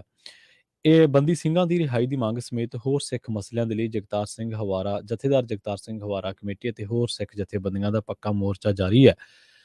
ਪਿਛਲੇ ਦਿਨੀ ਮੋਹਾਲੀ ਚੰਡੀਗੜ੍ਹ ਦੀ ਸਾਂਝੀ ਹੱਦ ਉੱਤੇ ਵਾਪਰੀ ਘਟਨਾ ਨੂੰ ਗੰਭੀਰਤਾ ਦੇ ਨਾਲ ਲੈਂਦੇ ਹੋਏ ਮੋਹਾਲੀ ਪ੍ਰਸ਼ਾਸਨ ਨੇ ਸੁਰੱਖਿਆ ਵਧਾ ਦਿੱਤੀ ਹੈ ਤੇ ਬਾਰਡਰ ਉੱਤੇ ਹੁਣ 2 ਬੁਲਟ ਪ੍ਰੂਫ ਟਰੈਕਟਰਾਂ ਸਮੇਤ ਰੇਤੇ ਦੇ ਨਾਲ ਭਰੇ 4 ਵੱਡੇ ਟਿੱਪਰ ਵੀ ਖੜੇ ਕਰ ਦਿੱਤੇ ਨੇ ਤਾਂ ਜੋ ਰੋਸ ਮੁਜ਼ਾਹਰਿਆਂ ਦੇ ਦੌਰਾਨ ਸਿੱਖ ਬੈਰੀਕੇਡ ਤੋੜ ਕੇ ਚੰਡੀਗੜ੍ਹ ਦੇ ਵਿੱਚ ਦਾਖਲ ਨਾ ਹੋਣ। ਉਧਰ ਰੋਜ਼ਾਨਾ ਵਾਂਗ ਹੋਰ ਵੀ ਜਿਹੜੇ ਜਥੇ ਨੇ ਉਹਨਾਂ ਨੇ ਮੁੱਖ ਮੰਤਰੀ ਭਗਵੰਤ ਮਾਨ ਦੀ ਸਰਕਾਰੀ ਕੋਠੀ ਵੱਲ ਕੂਚ ਕਰਨ ਦਾ ਯਤਨ ਕੀਤਾ। ਅਵਤਾਰ ਸਿੰਘ ਫੂਲੇਵਾਲ ਦੀ ਅਗਵਾਈ ਹੇਠ 31 ਮੈਂਬਰਾਂ ਦੇ ਜਥੇ ਨੇ, ਪਰ ਯੂਟੀ ਪੁਲਿਸ ਨੇ ਇਸ ਜਥੇ ਨੂੰ ਅੱਗੇ ਵਧਣ ਤੋਂ ਰੋਕ ਦਿੱਤਾ, ਜਿਸ ਕਰਕੇ ਉਹ ਮੋਹਾਲੀ ਚੰਡੀਗੜ੍ਹ ਦੀ ਸਾਂਝੀ ਹੱਦ ਉੱਤੇ ਧਰਨਾ ਲਾ ਕੇ ਬੈਠ ਗਏ। ਸੋ ਧਰਨਾ ਲਗਾਤਾਰ ਜਾਰੀ ਹੈ। ਚੰਡੀਗੜ੍ਹ ਸਾਡੀ ਰਾਜਧਾਨੀ ਹੈ, ਸਾਡੇ ਕਈ ਪਿੰਡਾਂ ਨੂੰ ਉਜਾੜ ਕੇ ਵਸਾਇਆ ਗਿਆ, ਸਾਡਾ ਹੀ ਚੰਡੀਗੜ੍ਹ ਆ, ਸਾਡੀ ਰਾਜਧਾਨੀ ਹੈ, ਪਰ ਤੁਸੀਂ ਦੇਖੋ ਵੀ ਕਿੱਡੀ ਸਿਤਮ ਜ਼ਰੀਫੀ ਹੈ ਕਿ ਬੰਦਾ ਉੱਥੇ ਦਾਖਲ ਨਹੀਂ ਹੋ ਸਕਦਾ। ਚੰਡੀਗੜ੍ਹ ਦੇ ਵਿੱਚ ਪਹਿਲਾਂ ਧਰਨੇ ਪ੍ਰਦਰਸ਼ਨ ਮਟਕਾ ਚੌਂਕ ਦੇ ਵਿੱਚ ਹੁੰਦੇ ਸੀਗੇ। ਬਾਅਦ ਦੇ ਵਿੱਚ ਉੱਥੇ ਇੱਕ ਵੱਡੇ ਕਾਰੋਬਾਰੀ ਦਾ ਹੋਟਲ ਸੀ ਤੇ ਉਹਨੇ ਚੰਡੀਗੜ੍ਹ ਦੇ ਪ੍ਰਸ਼ਾਸਕ ਨੂੰ ਪਹੁੰਚ ਕਰਕੇ ਜਾਂ ਕਹਿ ਲਓ ਸ਼ਾਸਕ ਨੂੰ ਪਹੁੰਚ ਕਰਕੇ ਕਿਹਾ ਕਿ ਇਹ ਜਦੋਂ ਧਰਨੇ ਲੱਗਦੇ ਆ ਤੇ ਮੇਰਾ ਜਿਹੜਾ ਕਾਰੋਬਾਰ ਖਰਾਬ ਹੁੰਦਾ। ਇਹ ਗੱਲਾਂ ਔਨ ਦੀ ਰਿਕਾਰਡ ਨੇ। ਬਾਅਦ ਦੇ ਵਿੱਚ ਸੈਕਟਰ 25 ਜਿਹੜੇ ਪਾਸੇ ਸ਼ਮਸ਼ਾਨ ਘਾਟ ਆ, ਜਿਹੜੇ ਲੋਕ ਚੰਡੀਗੜ੍ਹ ਦੇ ਵਿੱਚ ਗਏ ਨੇ ਜਾਂ ਰਹਿੰਦੇ ਨੇ ਉਹਨਾਂ ਨੂੰ ਪਤਾ ਭੂਗੋਲਿਕ ਤੌਰ ਉੱਤੇ, ਤਾਂ ਉੱਥੇ ਇੱਕ ਥਾਂ ਰਿਜ਼ਰਵ ਕਰ ਦਿੱਤੀ ਗਈ ਕਿ ਤੁਸੀਂ ਇੱਥੇ ਧਰਨਾ ਲਾ ਸਕਦੇ ਹੋ। ਚਾਹੇ ਕੋਈ ਮੁਲਾਜ਼ਮ ਜਥੇਬੰਦੀਆਂ ਨੇ ਲਾਉਣਾ, ਬੇਰੁਜ਼ਗਾਰਾਂ ਨੇ ਲਾਉਣਾ, ਕਿਸੇ ਨੇ ਵੀ। ਪਰ ਹੁਣ ਤਾਂ ਚੰਡੀਗੜ੍ਹ ਦੇ ਵਿੱਚ ਵੜਨੇ ਵੀ ਨਹੀਂ ਦਿੱਤੇ ਜਾਂਦੇ। ਦੇਖੋ ਮੁੱਖ ਮੰਤਰੀ ਸਾਡਾ, ਅਸੀਂ ਉਹਦੇ ਦਰ ਤੇ ਜਾਣਾ, ਦਰਬਾਰ ਤੇ ਕਹਿ ਲਓ, ਘਰੇ ਜਾਣਾ ਕਹਿ ਲਓ, ਕੁਛ ਵੀ ਕਹਿ ਲਓ। ਵਿੱਚ ਯੂਟੀ ਪੁਲਿਸ ਦਾ ਕੀ ਲੱਲਾ ਖੱਖਾ, ਇਸ ਗੱਲ ਸਮਝੋ ਬਾਹਰ ਆ ਨਾ। ਹੁਣ ਉੱਥੇ ਉਹ ਇੱਕ ਪਾਸੇ ਉਹ ਧਰਨੇ ਦੀ ਥਾਂ ਦੇਤੀ ਵੀ ਤੁਸੀਂ ਇੱਥੇ ਆ ਕੇ ਆਪਦਾ ਰੌਲਾ ਪਾਓ, ਸ਼ੋਰ ਮਚਾਓ, ਰੈਲੀਆਂ ਕਰੋ, ਜੋ ਮਰਜ਼ੀ ਕਰੋ। ਸਾਡੀ ਸਿਹਤ ਤੇ ਕੋਈ ਅਸਰ ਨਹੀਂ।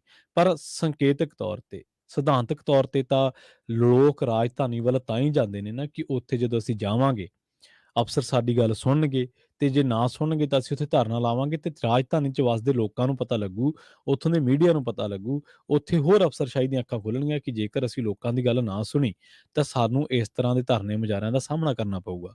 ਪਰ ਜੇਕਰ ਹੁਣ ਰਾਜਧਾਨੀ ਦੀ ਜਿਹੜੀ ਅਫਸਰਸ਼ਾਹੀ ਹੈ ਉਹ ਬੈਠੀ ਹੈ ਸੈਕਟਰ 17 ਤੋਂ ਵੀ ਪਰੇ ਤੇ ਧਰਨਾ ਲੱਗੀ ਜਾਂਦਾ ਸੈਕਟਰ 25 ਦੇ ਵਿੱਚ, ਕਿਹਨੂੰ ਪਤਾ ਲੱਗਣਾ?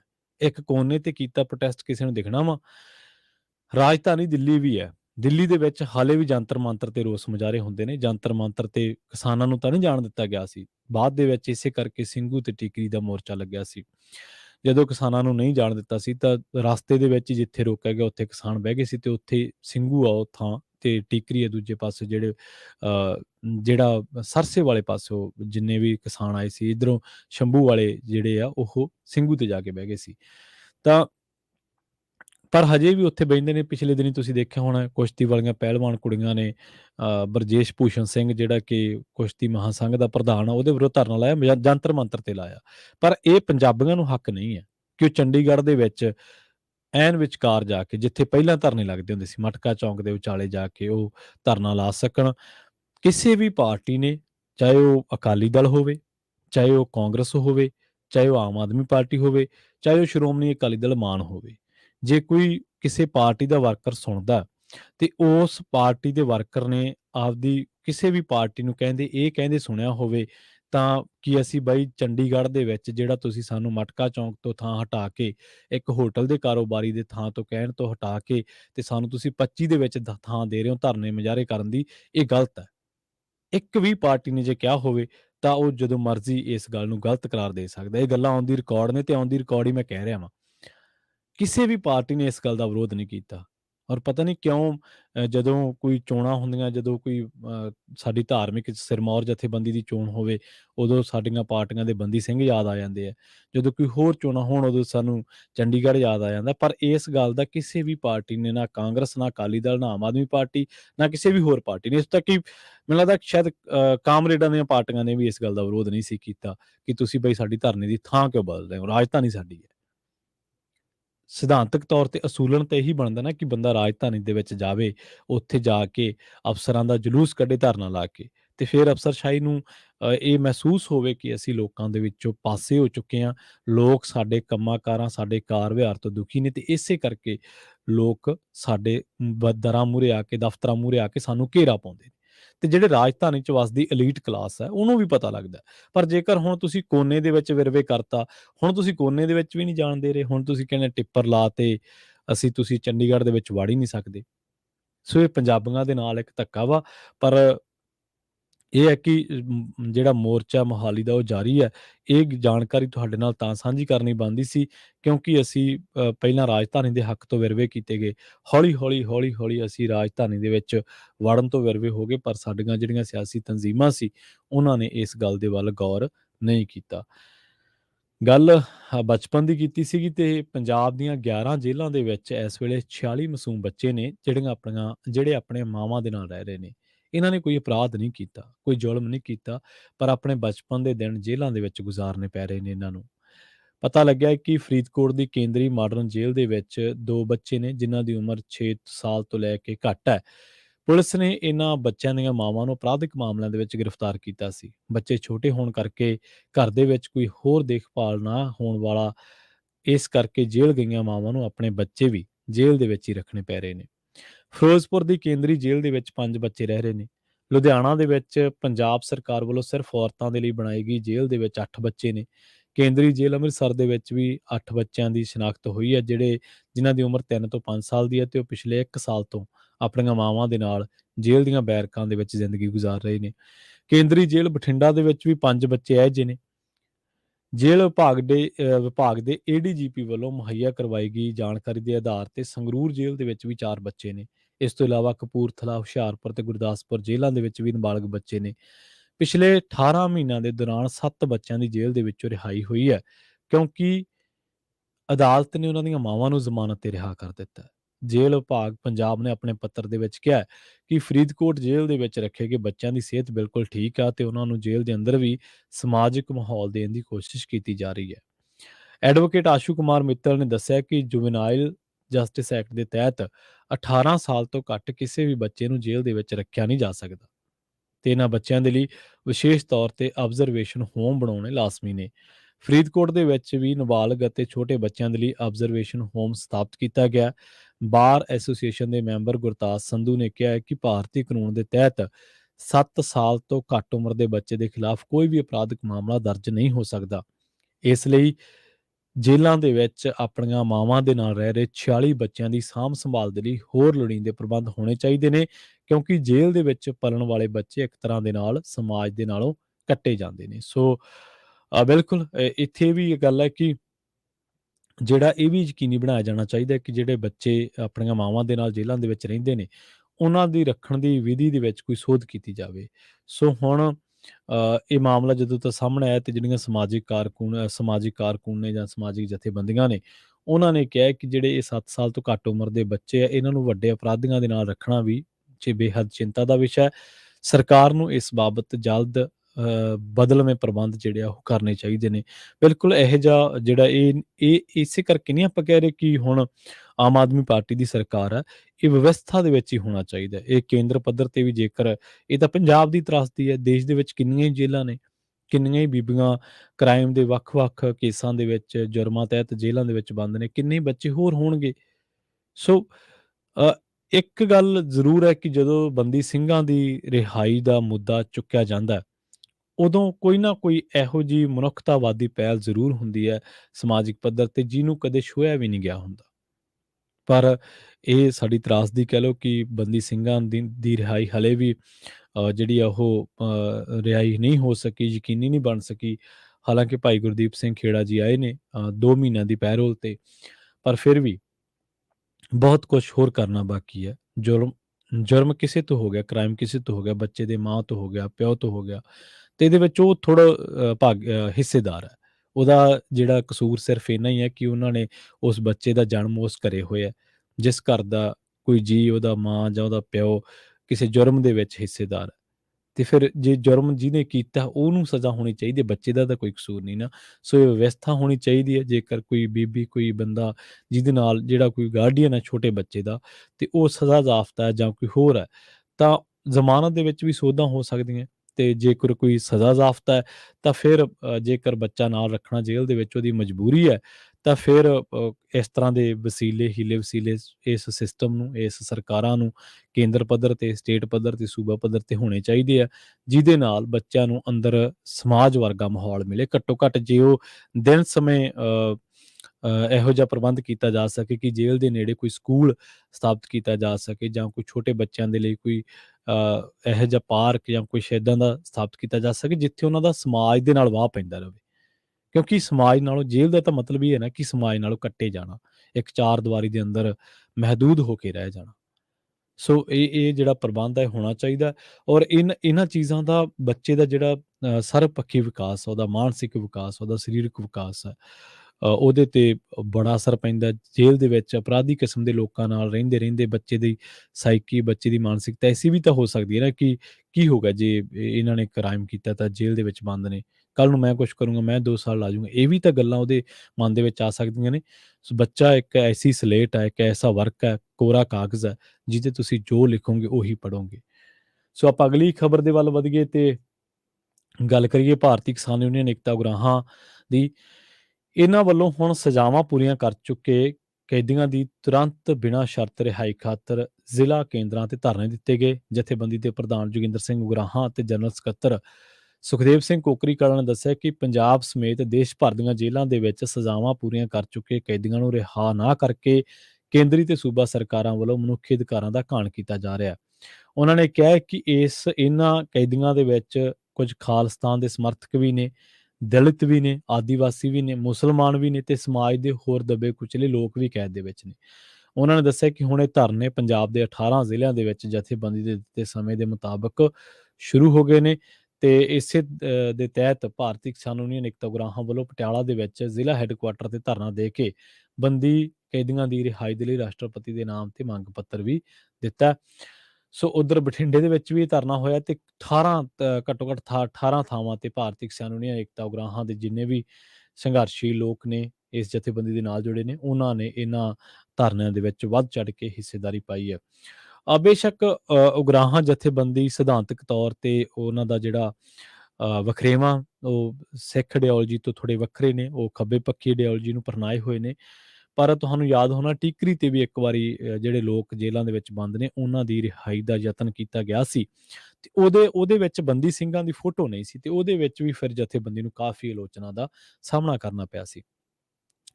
ਪ੍ਰੋਗਰਾਮ ਖਬਰ ਤੇ ਨਜ਼ਰ ਨੂੰ ਆਪਾਂ ਇੱਥੇ ਹੀ ਸਮਾਪਤ ਕਰਾਂਗੇ। ਪੰਜਾਬੀ ਰੇਡੀਓ USA ਦੀ ਅਗਲੀ ਪੇਸ਼ਕਸ਼ ਪ੍ਰੋਗਰਾਮ ਅਪਡੇਟ ਅਮਰੀਕਾ ਪ੍ਰੋਗਰਾਮ ਦੇ ਵਿੱਚ ਅਮਰੀਕਾ ਦੇ ਵਿੱਚ ਵਾਪਰੀਆਂ ਅਹਿਮ ਅਤੇ ਵੱਡੀਆਂ ਘਟਨਾਵਾਂ ਦੇ ਨਾਲ ਵਿਸ਼ਵ ਭਰ ਦੀਆਂ ਵੱਡੀਆਂ ਤੇ ਅਹਿਮ ਖਬਰਾਂ ਬਾਰੇ ਤੁਹਾਨੂੰ ਦਿੱਤੀਆਂ ਜਾਣੀਆਂ ਖਾਸ ਜਾਣਕਾਰੀਆਂ। ਜੁੜੇ ਰਹੋ ਪੰਜਾਬੀ ਰੇਡੀਓ USA ਦੇ ਨਾਲ, ਤੇ ਆਖਿਰ ਦੇ ਵਿੱਚ ਇੱਕ ਵਾਰ ਫਿਰ ਤੋਂ ਤੁਹਾਨੂੰ ਸਭ ਨੂੰ ਪਿਆਰ ਸਤਿਕਾਰ ਸਹਿਤ ਸਤਿ ਸ਼੍ਰੀ ਅਕਾਲ।